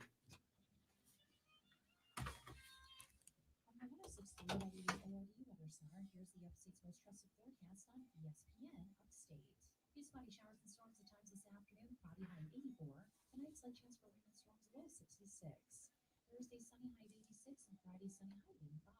For the Labor Day weekend ahead, sunshine with highs in the 80s. I'm meteorologist Jennifer Luchitsky at ESPN Upstate. Currently, it's 83. The wait is almost over. Hey, Furman fans, Dan Scott here, inviting you to join me and the entire broadcast crew for the Paladin season opener, Saturday, September 4th versus North Carolina A&T, right here on ESPN Upstate.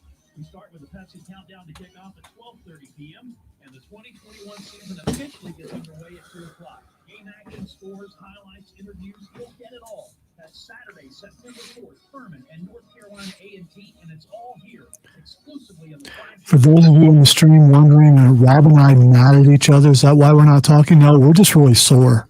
That's just really what it comes down to.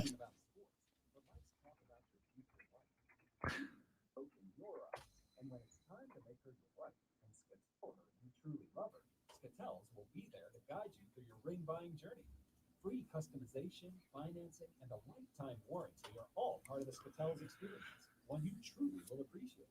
Start your engagement ring journey at ScatellsJewelers.com. Pick winners. Win cash. Yeah, we like I will let the I will let the great Amy Poehler speak for me on this one.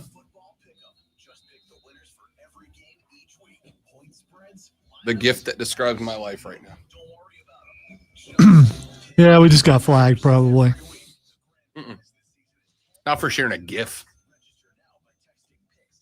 I'm gonna leave it up for a second though. I'd be interested. I really would. Yeah, me too. I'm curious about that.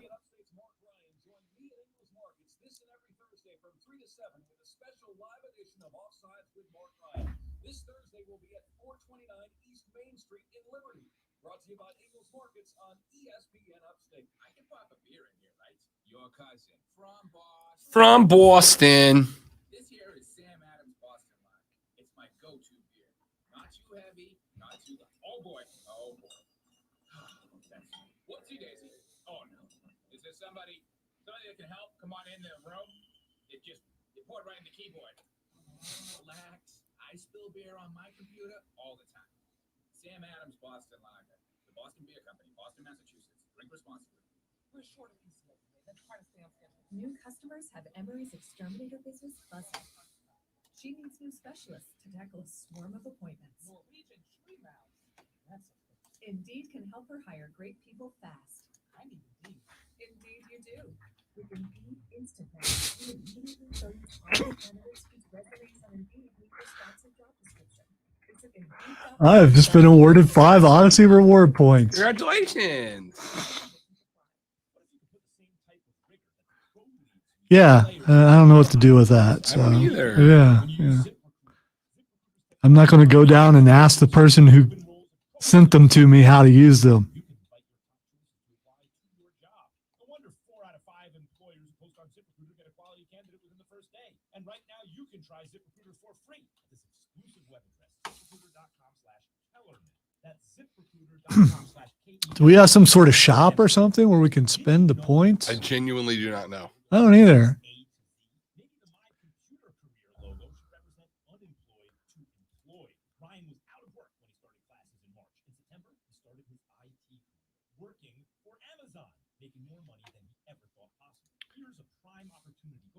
Is Daniel Craig's Bond dying in this last one?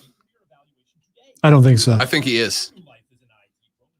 I think they do the first ever in-movie transition of Bonds. We'll see. The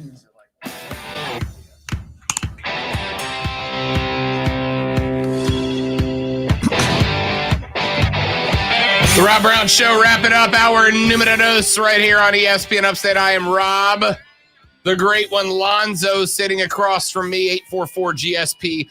ESPN is the number coming up in the next hour of the show.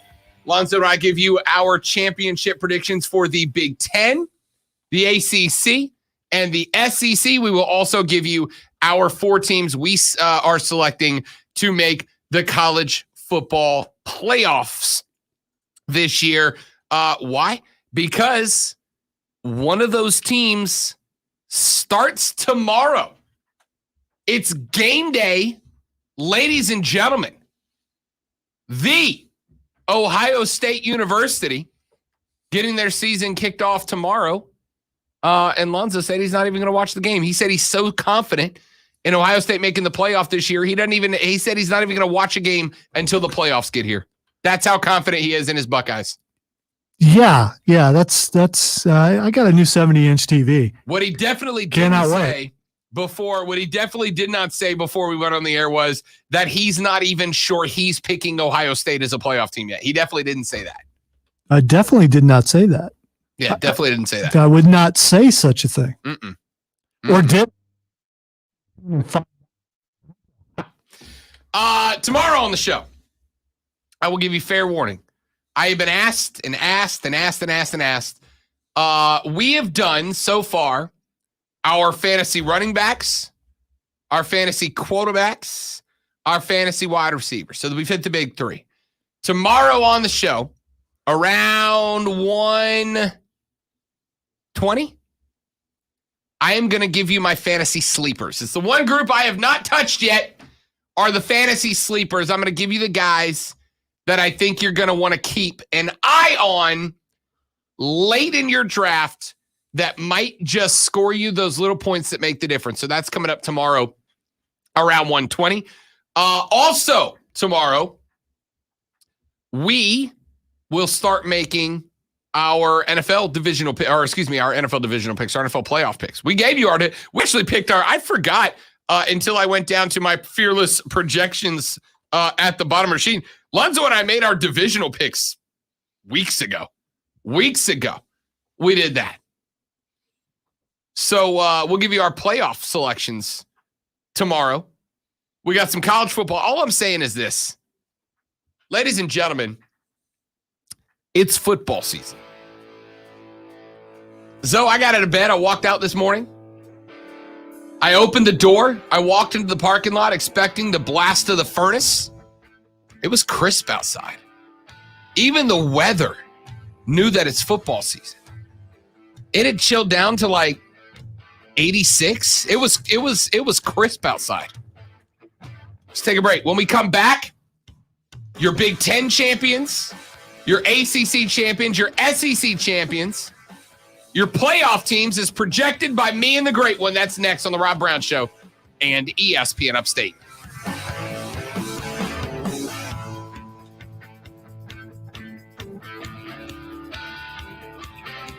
Did you see that knockout? No.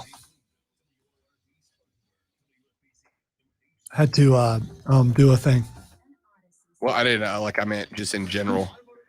No, I did not. At least I don't think so.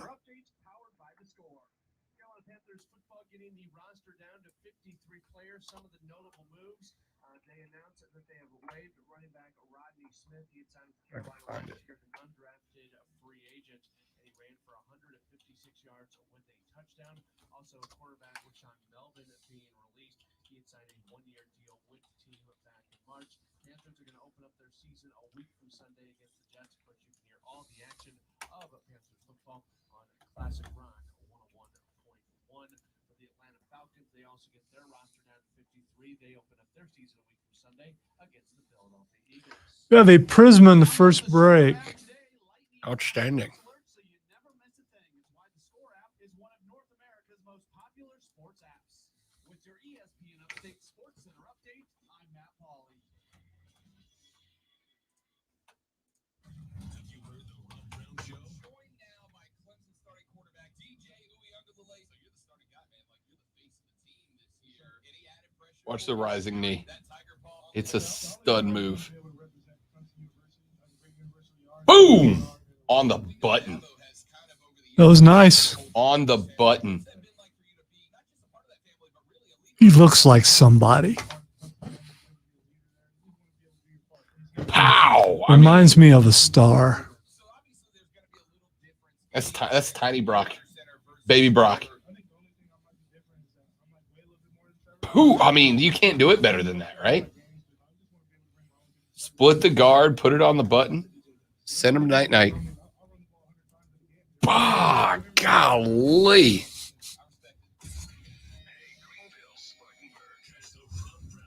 You imagine seeing that coming and you know you're just too late to stop it. Yeah.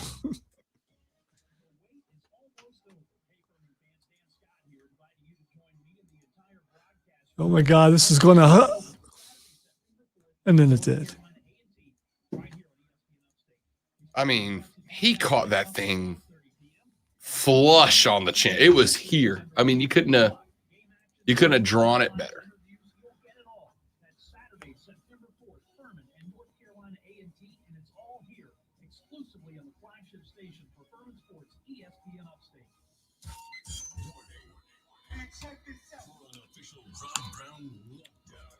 Represents being win.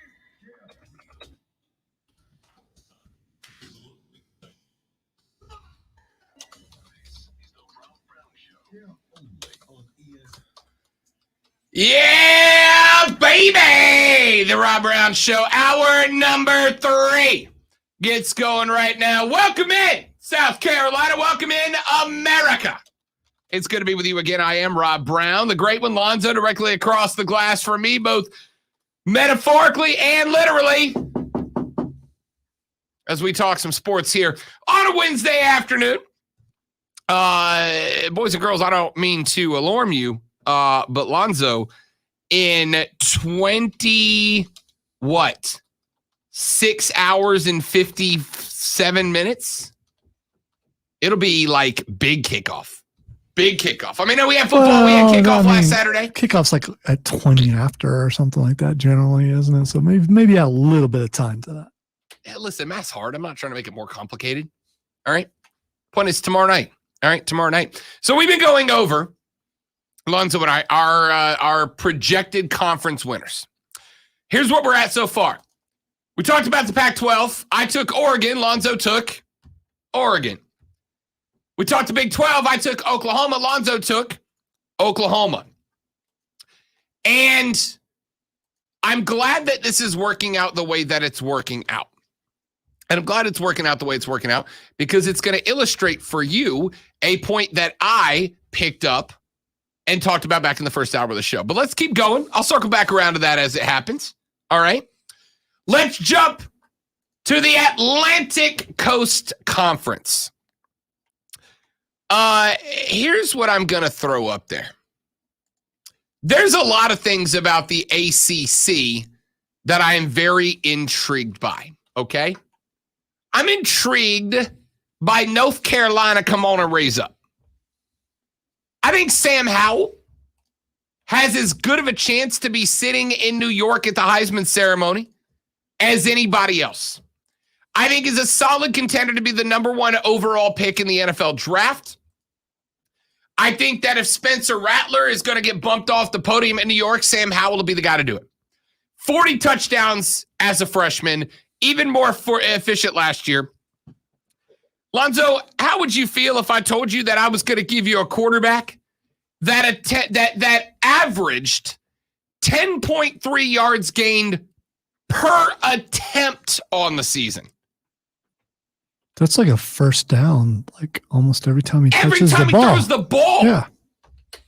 3,586 yards, 30 touchdowns. Opta ripped up 16 runs of 10 yards or more, scored 5 times on the ground as well. Now, North Carolina is in a bit of a bummer situation because they don't really have a great run game right now. All right, they're rebuilding at the running back position, but Sam Howell and his wide receivers are going to go ham this year. Down in Miami, keep an eye on De'Aaron King. 50 touchdowns accounted for in 2018 at Houston. Last year, just 23 for the Canes, but he also rushed 4 more, and so 27 accounted for. 64.1% of his passes, 8.2 yards per attempt. Closed the season with 2,686 passing yards, 538 rushing yards before tearing his ACL. But he is back. He has recovered fully in time for this year. Keep an eye. And then, of course, you got Clemson. You got DJ Uiagalelei. You got Justin Ross coming back. We didn't even know if the kid was going to be able to play. He has been fully cleared. You got Brian Breesy, Miles Murphy, combined 18 tackles for loss as freshmen, a handful of All-Americans. So the question is, Lonzo, that everyone will want to have answered in the Atlantic Coast Conference this year. Can anyone catch Clemson? You know, Rob, I think I'm going to have to go with them. I think them Tigers going to win. You know why? That's what they do. Dabo, them boys, they win. I'm going them Tigers win the ACC.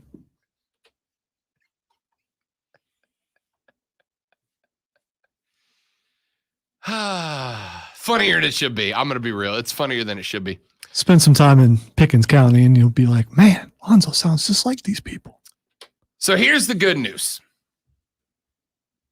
There's only 2 teams this year in the Atlantic Coast Conference that could be a genuine threat to Clemson.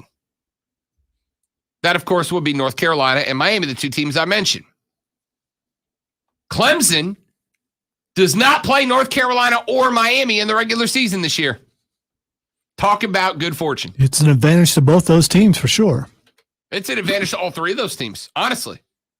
Okay. No, it is, and here's why. Because if you're North Carolina, right? If you're the Tar Heels, you evade the best team in the ACC during the regular season, right? So if you're North Carolina, you open up against Virginia Tech. Now, granted, that one's on the road. Blacksburg is going to be no joke coming up on Friday. You want to hear what a raucous college environment sounds like? Have your TV tuned in at 6 o'clock on Friday when the Heels and the Hokies make their way to enter Sandman onto the field at Blacksburg. Now, if Carolina wins that, they got Georgia State week 2, win. Virginia week 3, win. They got Georgia Tech September 25th. Should be a win, but Tech is one of those weird teams, right? They're just every now and then. They win that. They got Duke. That's a win. They got FSU. Should be a win. But remember who Carolina lost to last year when they actually had running backs in Sam Howell. They went down to Tallahassee and took an L to the Noles. Should be a win this year. It's back up in Chapel Hill. UNC and Miami have one challenge on their roster apiece. They play each other. Now, the challenge for UNC after playing Miami, and that game's in Chapel Hill. Unfortunately for them, Lonzo, after they play Miami at Chapel Hill, they get a week off, and then they go up to South Bend, Indiana, and they take on the Irish. So the Canes have a 3-game stretch of FSU at home, Miami at home, at South Bend, Indiana for Notre Dame. If North Carolina can walk out of those 2 games, let's say 2-1, right?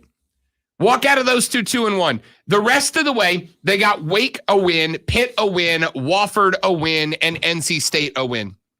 North Carolina, because they don't have Clemson in the regular season, though, theoretically could go into the ACC title game 11-1.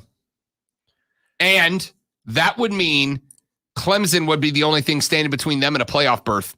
I'm serious. I would be more concerned about Miami, Derek King. I know we're getting into the U is back, baby. If Miami comes into that game undefeated, then I would be concerned for Clemson.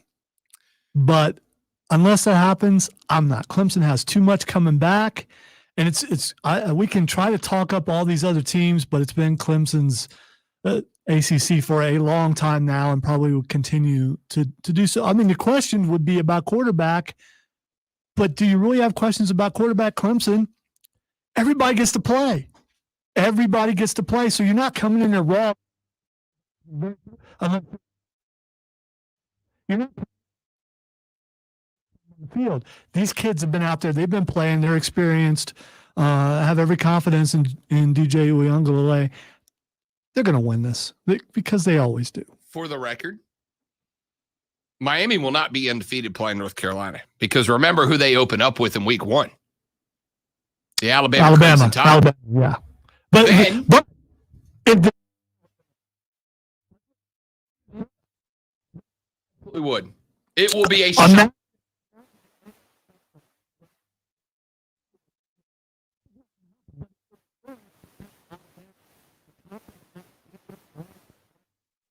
If they beat Alabama, I will suddenly be very much on the Miami is a threat to everybody train. You beat Alabama, you can beat anybody, right? You beat Alabama, you can beat anybody. Alabama is the best team in college football this year. Even with the parts they replaced, they are the best team in college football this year. Different team, I know, but I remember when the Gamecocks beat Alabama. It's no one thought it could be done. Oh, sure. It's I'm the not same saying thing. Alabama can't.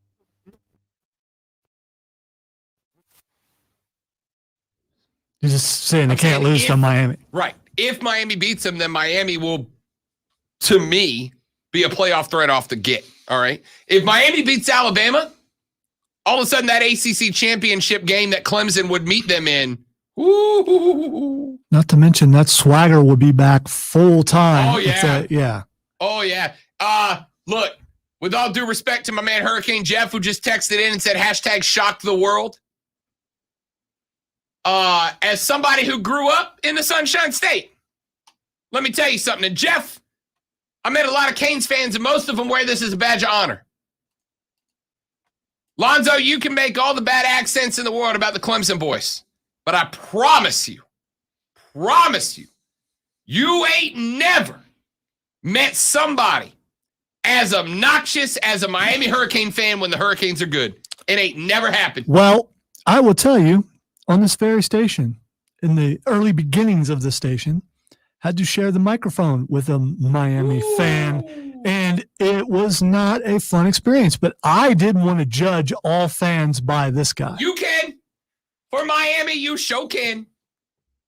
I want you to think about Michael Irvin on television when the Canes are good, and just recognize your boy Rob Brown is very much against stereotyping and painting with a broad brush. Except a Miami Hurricane fan. They are all the same. Every one of them. Every one of them.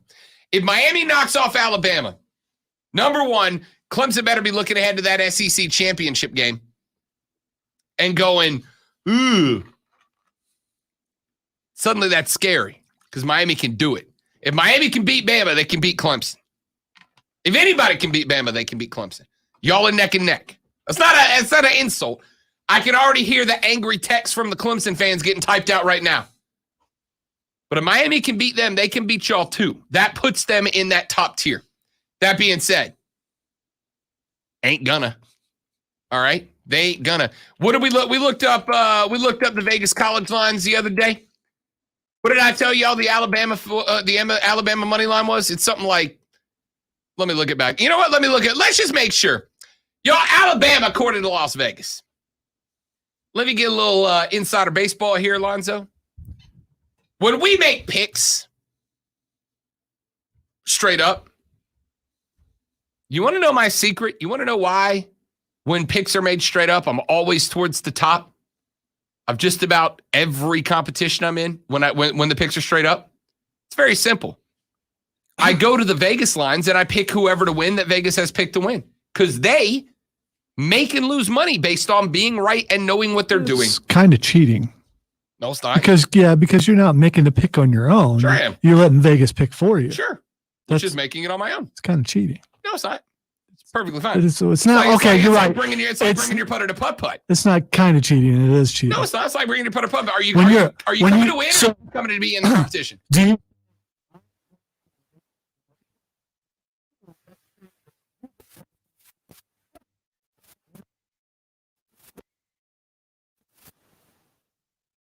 Not your picks. It's Vegas's picks.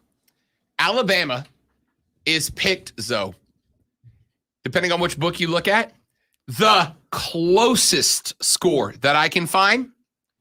Alabama is a 17.5 point favorite over Miami. So what if Miami were to upset Alabama and Georgia were to beat Clemson? What would the college landscape look like? Finally, interesting. Finally, interesting. Georgia's not as huge of a shock. A lot of people got Georgia as a playoff team this year anyway. Although, like I said, Georgia's got Clemson. Georgia's bookend is tough. They got Clemson to open, and if they make it, Bama in the SEC championship to close it. That ain't easy, Jack. But they could slip in there. I could see it. ESPN, Alabama is not the best team this year. They lost too much. Hey, I want to play a little game real quick. All right. Now, I'm not saying that this is going to happen 4 times in a row. That Bryce Young is going to figure it out. But I want you to think about this. Lonzo, you got Bryce Young as a starting quarterback for Alabama. Who was the last starting quarterback for him that he just replaced? Some guy who just was named the starter in New England. Correct, Mac Jones. Mac Jones. Who did Mac Jones replace? Tua Tagovailoa. What's he doing next weekend, Lonzo? Starting for Miami unless they trade for That's right. Deshaun. That's right. Tua Tagovailoa is starting for the Miami Dolphins next Sunday. Who did Tua Tagovailoa replace? Jalen Hurts. And what's Jalen Hurts doing in 2 weeks? Starting for the Eagles. Okay. They lost too much, he says, about a team that has their last not 1, not 2, but 3 quarterbacks in a row all starting for NFL teams next weekend. I need you to know something. And this is not, this is one of those things I love about college football. If you say college football is like a relationship, Zoe, you know what you don't tell? Hey, for most of us, I'm not in this group, fortunately, but most of you men out there, and many of you young ladies out there, you will learn that when you are in a relationship, unless you are dating a good one, you don't look at your girlfriend and go, hey, babe, look at that blonde over there. She's a smoke show, right? She's hot. Most of you can't get away with that, right? Most of you can't get away with that. And the ones who say they can, they're probably lying. Most of you are lying, all right? I am fortunate, and that the lady friend and I are both in a place in our lives in our mid-30s that we'll be like, that chick's hot. And she'll go, that dude's hot. Yeah, all right, cool. That's fine. I know where you're going home tonight. You know what I mean? Like, it's fine. College football fans, y'all are like insecure lovers, right? Lonzo, the text line has been, for the most part, quiet today. I say one good thing about Alabama. Y'all, the Clemson fans are blowing it up right now. They're not with Alabama, Clemson. Calm down. Complimenting Alabama is not insulting Clemson or vice versa. Hey, chill out. Did Clemson play Alabama last year? Just my memory's a little vague on that. Is it? Just a little bit. You can compliment one program without it meaning that you're immediately saying they're better than the other ones. All right? Calm down. Texas says Miami is awful. People have been saying they are back for a decade. This year is no different. They will be absolutely no threat to Clemson. I agree with you. Yeah, so do I. You are correct. But you got to play the what if game because it's sports and there's always a chance. Yes and no. You are correct. Do you know why they're doing that, Lonzo? Because of what we talked about earlier in the show. 10 ESPN experts put out their selection. That means they picked 40 slots. 39 of them have 5 teams written in. Of those 39, 5 of them belong to Oklahoma. Of 40 slots, Lonzo, 34 of them belong to Alabama, Ohio State, Clemson, or Georgia. You know what? I can't wait to hear what you and I are going to pick for our Final Four. I mean, spoiler alert, it's going to be those 4 teams. All right. But I think that's the point, right? Why are people, somebody asked this the other day, and I'm glad you said this. Somebody the other day said to me, why are people, because when we were up at ACC Media Days, right? We had Wes Durham on. We had Casey Riggs on. We had all these Eric McLean on. We had all these different analysts on, and all of them. I'd keep an eye on Derek King in Miami. I'd keep an eye on Manny Diaz in Miami. Somebody said, including myself, why is everybody pushing so hard? Because you got to have somebody else, or all you're talking about is Clemson. Yeah, that's it. And you know what? All you should be talking about is Clemson. But that's kind of boring. No, I think North Carolina deserves to be in that conversation. And for the record, I think North Carolina deserves to be in it more than Miami does. But the reality is, if you don't make Miami interesting, all you have is Clemson creating drama, if there is any. That's why. That's what I was asking back in the first hour. Should college football be worried? Because the only drama you have in the ACC right now is Derek King of Miami back? But even still, anyone who's a fan of their team, they're excited, they're ecstatic, they cannot wait. The season starts tomorrow, and they're going to be cheering for their team. Even if in the back of their mind, they know there's no chance. If they're fans of a team that's not one of those top 4 or 5, they know they're not, Texter says, that's the quarterback. What about all the other players Alabama lost? Nobody's mad. Just telling you Alabama isn't the best team in the country. We better find out. Well, who is, Texter? I was going to say. Who is? Quick break. Back after this, the Rob Brown Show's on the radio. We will pick the Big Ten when we return. We'll pick the SEC when we return. And then we'll give you our playoff teams. Then it's Twitter to wrap it up on the Rob Brown Show and ESPN Upstate. Prisma.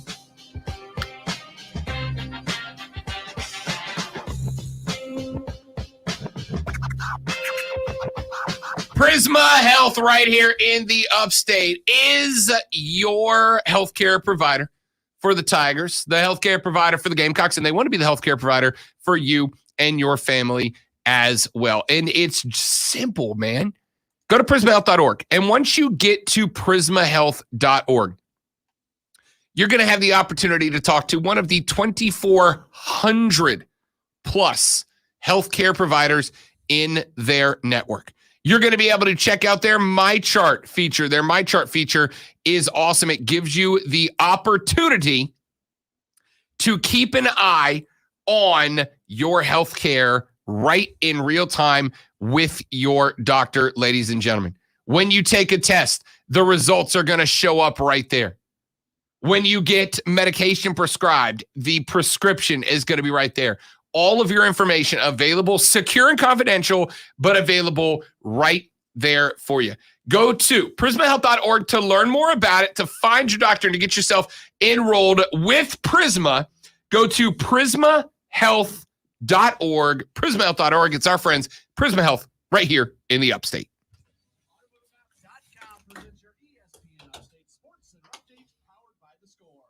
Atlanta Braves baseball, they lose to the Dodgers by a 3-2 score. More importantly, they potentially lost all-star second baseman Ozzie Albies. He fouled the ball off his left knee in the 5th inning and had to be carried off the field. The team did say that x-rays were negative. He's going to be reevaluated in a couple days after the ball struck him on the kneecap. At this point, it looks like it's not overly serious. He is going to miss some time.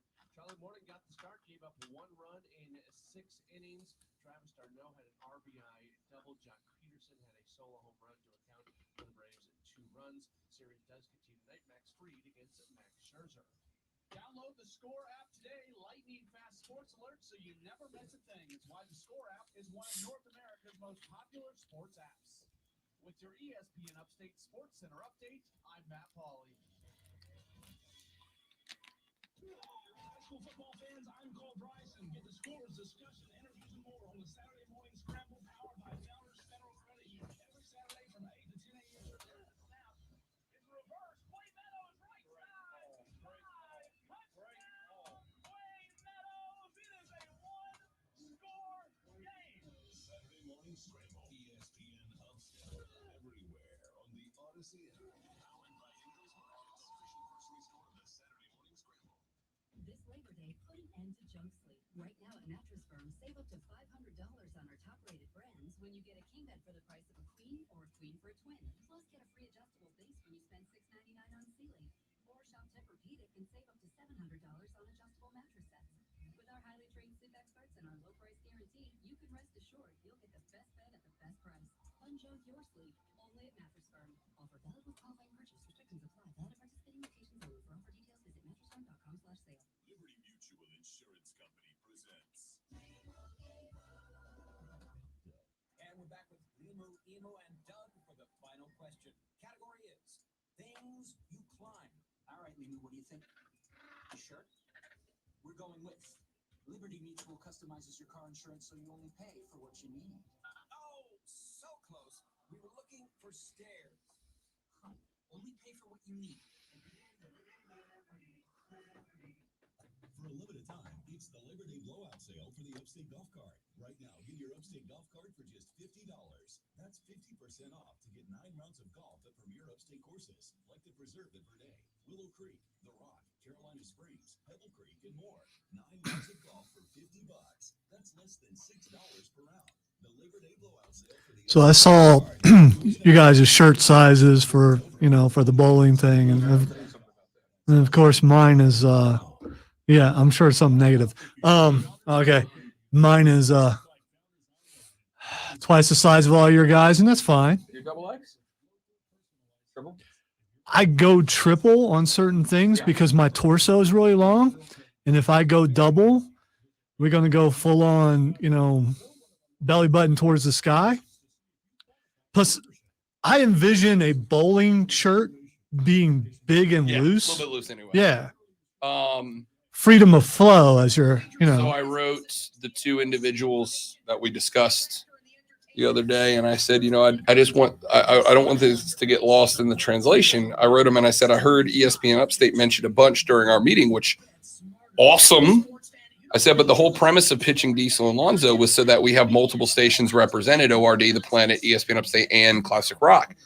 I said, so I know guys were talking about having bowling shirts made for us. I said, but my suggestion would be put the logo of the stations we're representing. So on Diesel's, put The Planet, on Lonzo's, put ORD, put ESPN Upstate on mine, and put 101 on Stoneman's. And the person that was at the meeting wrote us back and was like, great insight, great idea. I just forwarded this, and that's what we're going to do. So they at least understand now the premise of what the idea was. And I suspect part of the reason why was because of who else was attached there, but whatever, it got done. in theory. We'll see when we get them. I just hope they look cool because or as tacky as all get out because I've always wanted one, and seeing as how where they're coming from, and who is paying for them, they should be nice.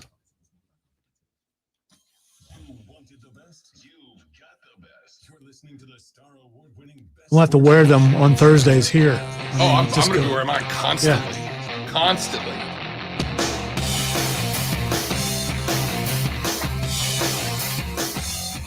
The Wraparound Show rolls on. It's ESPN Upstate. So, we didn't actually make the official prediction, but I don't think I'm going to be leaning too far, Lonzo, to assume that in the Atlantic Coast Conference, we are both going to be selecting the Clemson Tigers as our winners. You daggum forgot, Bo. I did. I made my prediction. Them Tigers. Oh, that's right. You did make your prediction of Thanks for listening. Them Tigers. No. Them Tigers. I just heard that accent and immediately started blanking it out. That's what happened. Yeah, me too. Let's go to the Big Ten.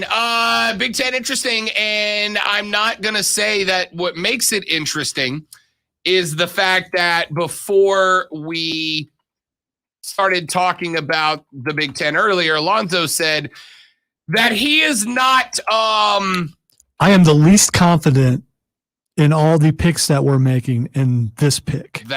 That's what it is, because Ohio State replacing a quarterback that I really don't know a lot about.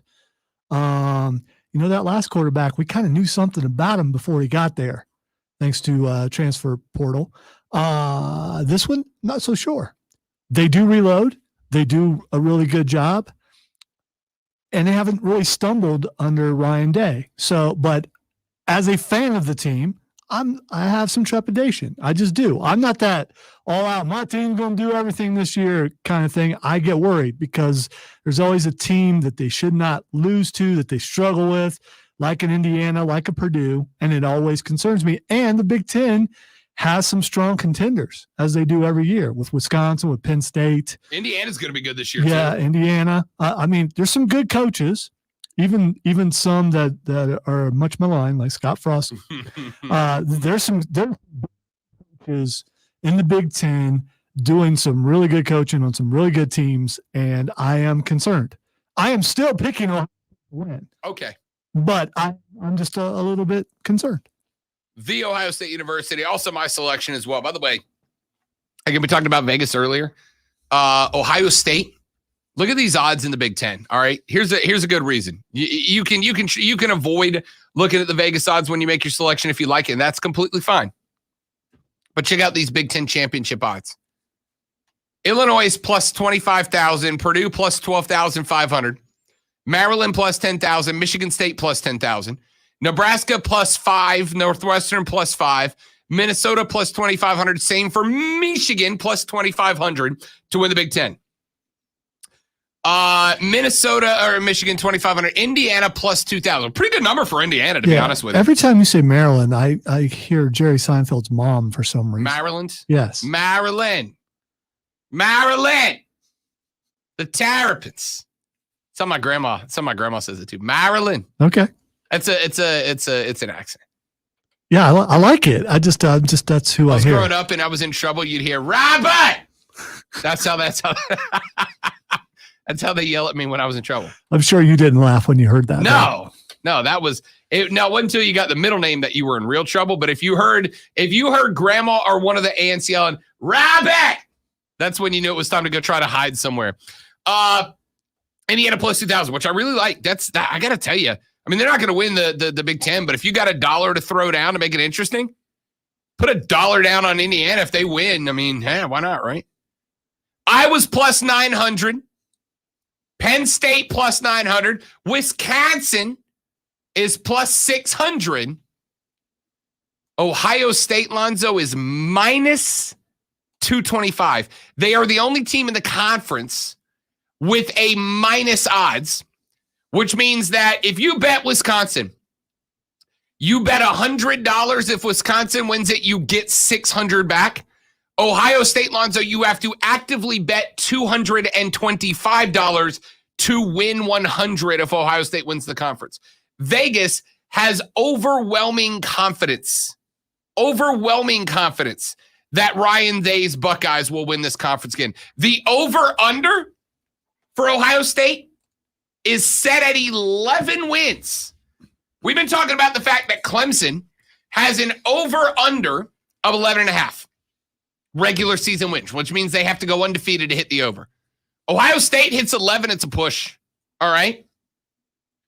The wide receiver talent for Ohio State is ridiculous. There are very few teams in the country you can say this about. But Lonzo, if you are going to break in a new quarterback, I want to break him in with Ohio State's wide receiver depth. There's not many teams that can match it. All right. Like at all, anywhere.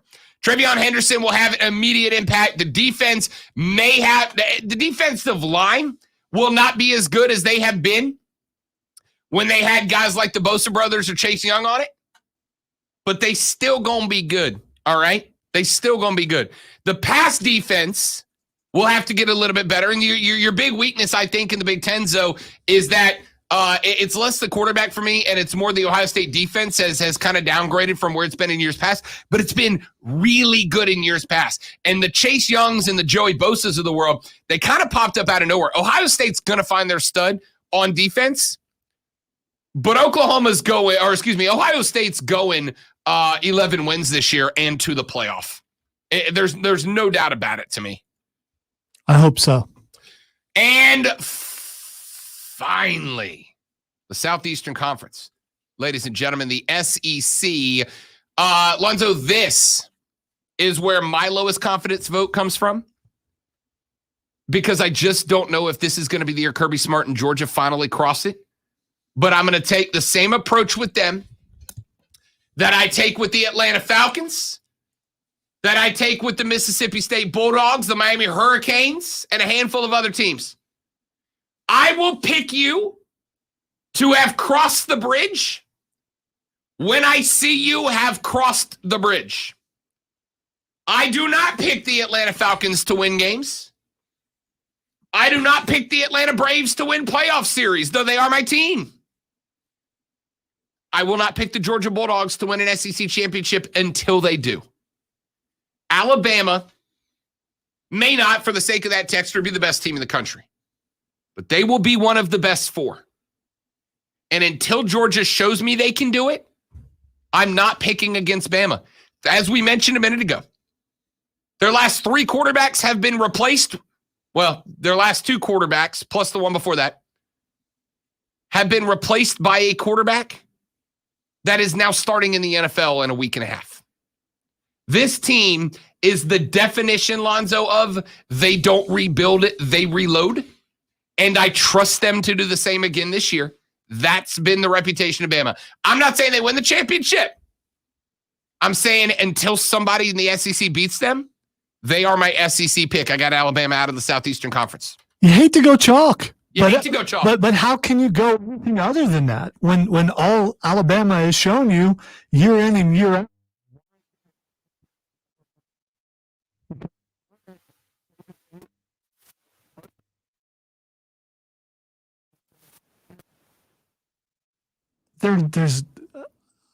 You cannot, unless you're just a big-time Georgia fan, you got to go with Alabama to win the SEC. I'm going with Alabama. I can't go against them. Yeah, I'll pick Georgia when Georgia does it. So, Pac-12, we match on Oregon. Big 12, we match on Oklahoma. Big 10, we match on Ohio State. ACC, we match on Clemson. And Southeastern Conference, we match on Alabama. Let's take a break. When we come back in a minute, we'll give you our four playoff teams. And I got a sneaky suspicion the trend might continue, ladies and gentlemen. Is that a problem for college football? We'll address it when we come back on the Rob Brown Show. This is ESPN Upstate.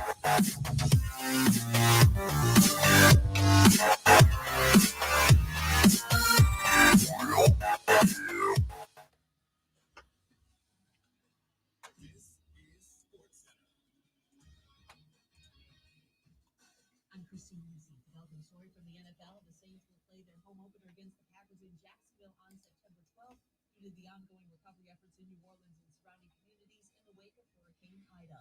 The reasons the Patriots released quarterback Cam Newton were based only on football. That's what Coach Bill Belichick told reporters today.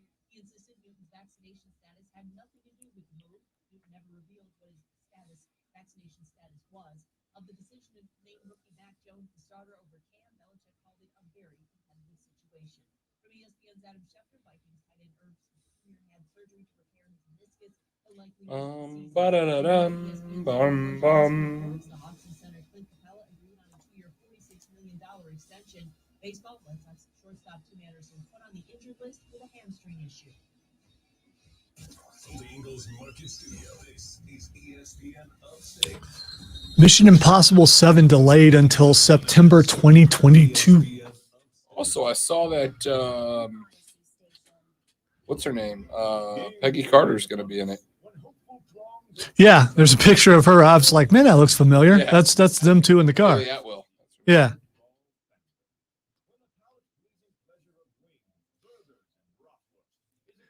Tommy had his luggage stolen last week. Do what now? Tom Cruise had his luggage stolen and his car stolen last week. I hope that guy catches a break one day, you know? Yeah. Or Tom Cruise. Like, Yeah. I just hope he catches They found the car, not the luggage. Chances are the luggage alone was probably more expensive than the car.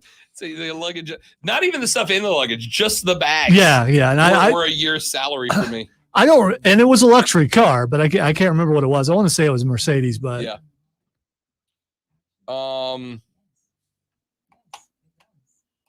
I was about to say something to you. I forgot what it was. Oh, well.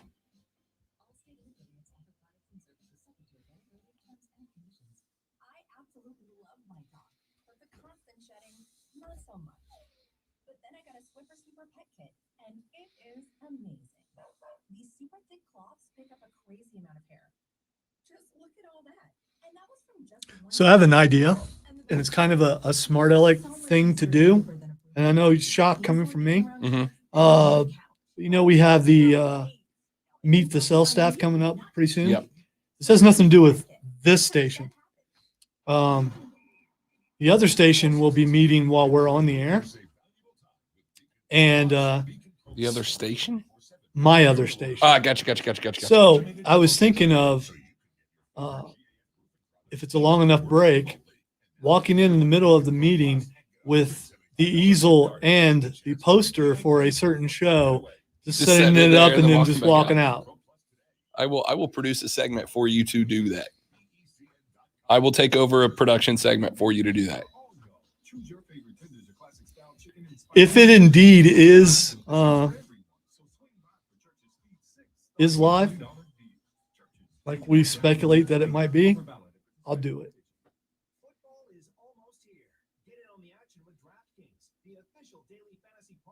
Smart move on my part would be to have the easel set up already and just off to the side. Don't tell them what's in there. So I don't have to, because it's a little Just do complicated. that, like that cool con thing where you have the poster turned backwards and just walk in there, flip it around, and walk back out.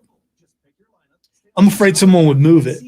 But you know what? I need someone on the inside. And Oh gosh, if only you knew somebody at that station. yeah, I think Tim will have me covered because There you I'll go. tell him he has to. Or put something over it, put a sheet over it. No, because then people will want to know what Yeah. it is and they'll look underneath it. I would rather just bring it in because it also draws attention. I know what I was going to tell you. I saw a shirt yesterday, and I can't find it again because I want to buy it. It's a mock-up of the Jaws movie title, but it's got King Shark from Suicide Squad coming up with his hands reaching out, and where it says Jaws at the bottom, it says Nom Nom. Ooh.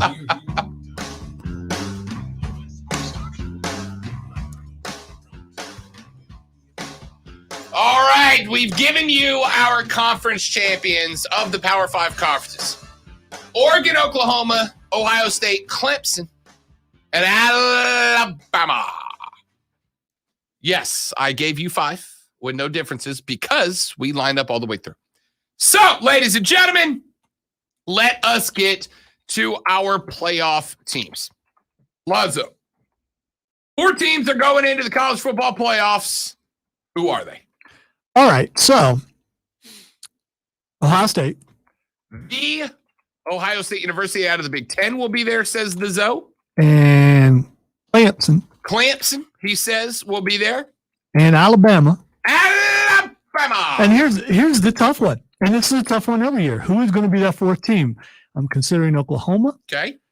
I am considering Georgia. Okay. And I'm also considering Notre Dame. Because people are mentioning Notre Dame. They're supposedly going to have an off year, but Notre Dame, sometimes they find their way to sneak in every couple years being an independent. But I think I'm going to play the odds and how things have gone the last few years. I'm going to go with Oklahoma. Oklahoma, where the wind comes whipping down the trail, says the great one, Lonzo. I don't know if those are the actual lyrics. I've never actually seen that play. Yeah, I don't. I know the Oklahoma where That's- the and yeah, that's- yeah. I got the tune down. not show tunes, guys. At least not on So that. Lonzo says Alabama, Clemson, Ohio State, and Oklahoma. I have typed nothing, Lonzo. Will you read my 4 for me there? Let's see. Your name is Rob.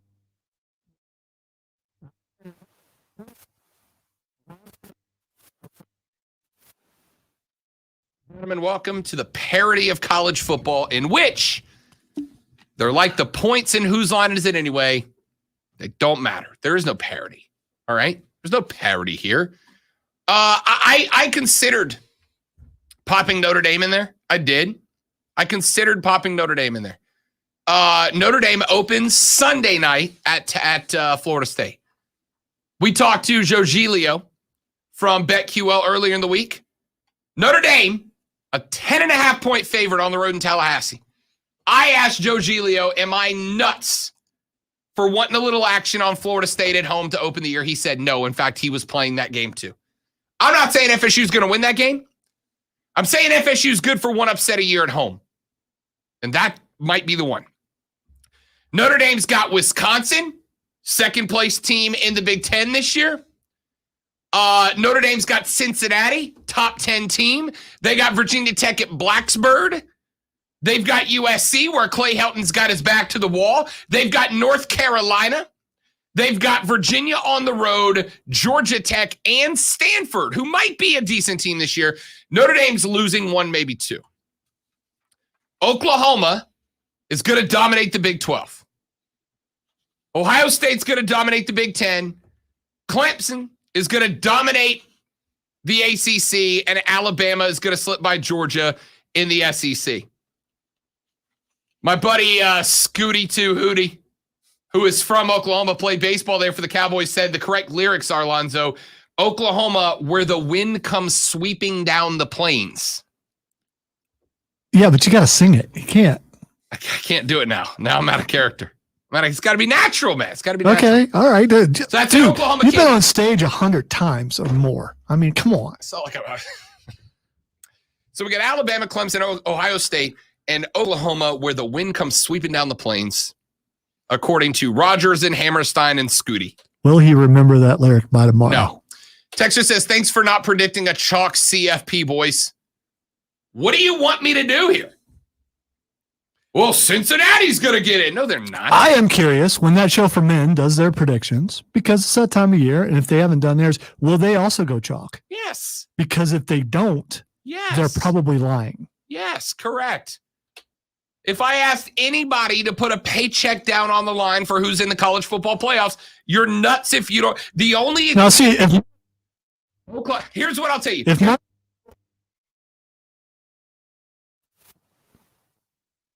it's going to pick Georgia.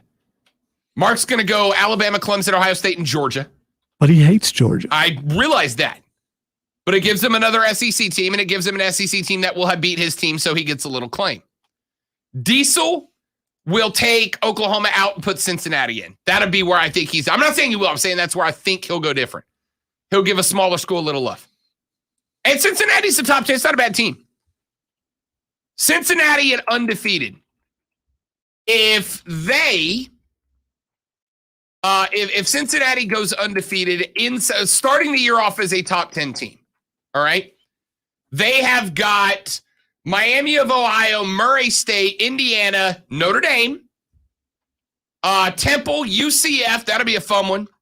Navy, Tulane, Tulsa, USF, SMU, and ECU. If Cincinnati goes undefeated, I still think they get bumped by a one-loss Power 5 team. I think they still get bumped by a one-loss Georgia, listening Oklahoma. to the teams they're playing, there's no doubt they get bumped. If they don't beat Notre Dame, they don't get in. They can't, even if they lose to Notre Dame, even if it's a one-loss squad, they will not get in. Watch. I think we got to go chalk here. I don't know. I think anybody who doesn't go chalk is just trying to make a name for themselves by being outlandish. I don't think Alabama, Clemson, Ohio State, Oklahoma, Georgia, pick 4, right? Pick 4. Nobody, I don't think there's anybody. I think one of ESPN's 10 experts, I think the only one person, Andrea Adelson, picked Texas A&M. And that's the only outside the box. And see, I think that's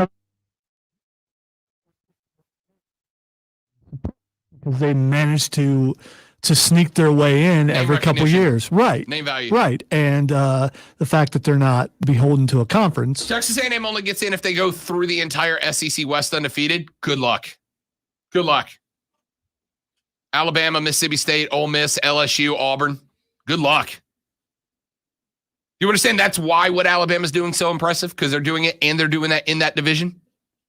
That's why it's so impressive. All right. Let's see. We got a handful of texts. Texter says, not sure who the best team is yet, but I would say Clemson, Oklahoma, Ohio State, and maybe Georgia will be ahead of Bama at the end of the year. Absolutely not. Absolutely not are all four of those teams ahead of Alabama. I'll take that bet today. Hurricane Jeff says, I am a realist and I know that Miami does not stand much of a chance against Alabama, but I am doing what all good fans do of their teams, and that's be hopeful, even if it's in my heart. My heart is most certainly rooting for a Hurricane win, and my head is hoping for a close game. By the way, I'm not one of those arrogant Hurricane fans that you have spoken of. However, I have known and still do you know how many Florida Gator fans used to say that the Hurricanes' 5 national championships were lucky and that they were not earned? I think Gator fans are even more arrogant when they are winning and complainers when they are losing, end quote. Jeff, tell me how you really feel, big dog. Texture says, Rob, Miami is going to get beat so badly first game, they'll have a hangover and lose to Appalachian State the next week. Miami will be 8-4 or 7-5 this year. Wow. Diesel sent that. Diesel, text. stop texting the show. He's sitting in his office right now. Stop texting the show, Diesel. Quick break, abbreviated Twitter trending topics when we come back on the Rob Brown Show and ESPN Upstate.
no contact, no problem.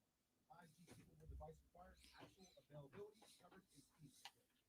Are you finally ready to sell that motorcycle or ATV that is just collecting dust in your garage? Harley, Honda, Polaris, Yamaha, or anything like it. RumbleOn.com will pay you cash today and admits you have a real cash offer. We will pay you cash before we pick it up. No more strangers coming to your house from a listing site. Use promo code RADIO for an extra $300 on your cash offer. Get your cash offer today. RumbleOn.com. Fast bites, faster cash. This report is sponsored by Wendy's Breakfast. What's the deal? $1.99 breakfast. What's the deal? You can get a sausage or bacon, egg, and Swiss croissant for just $1.99. Plus, you said fresh crop eggs. Like, what is that? Ugh, I don't want none of that.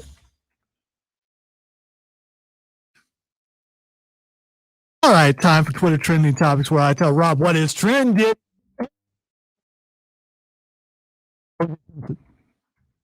Why? Is it like OJ anniversary day? No, OJ apparently has an opinion about why Cam Newton was cut from the Patriots. If anybody knows about being cut, it's OJ Simpson. Good night, everybody. Heyo! Just want to say I didn't look it up because I didn't get Going to head and I'm going to make that sacrifice for you here. Let's see. It's a bunch of Twitter people making jokes about OJ Simpson acting like he ain't killed Nicole 30 years later. It's just a bunch of people taking shots at OJ Simpson, which is fine. I guess the glove fit way better than those glasses do. Oh. People need to be careful making fun of OJ. Yeah. He might, find out where you live or something. Eh? And he won't do it. But if he did, he'd write a book about it. That's it for the show. Mark Ryan and Diesel are up next. Enjoy the rest of your day, ladies and gentlemen. Don't drink and drive. I'll punch you in the face. For Lonzo, my name is Rob Brown, and this is the Rob Brown Show on ESPN Upstate. Later, brother.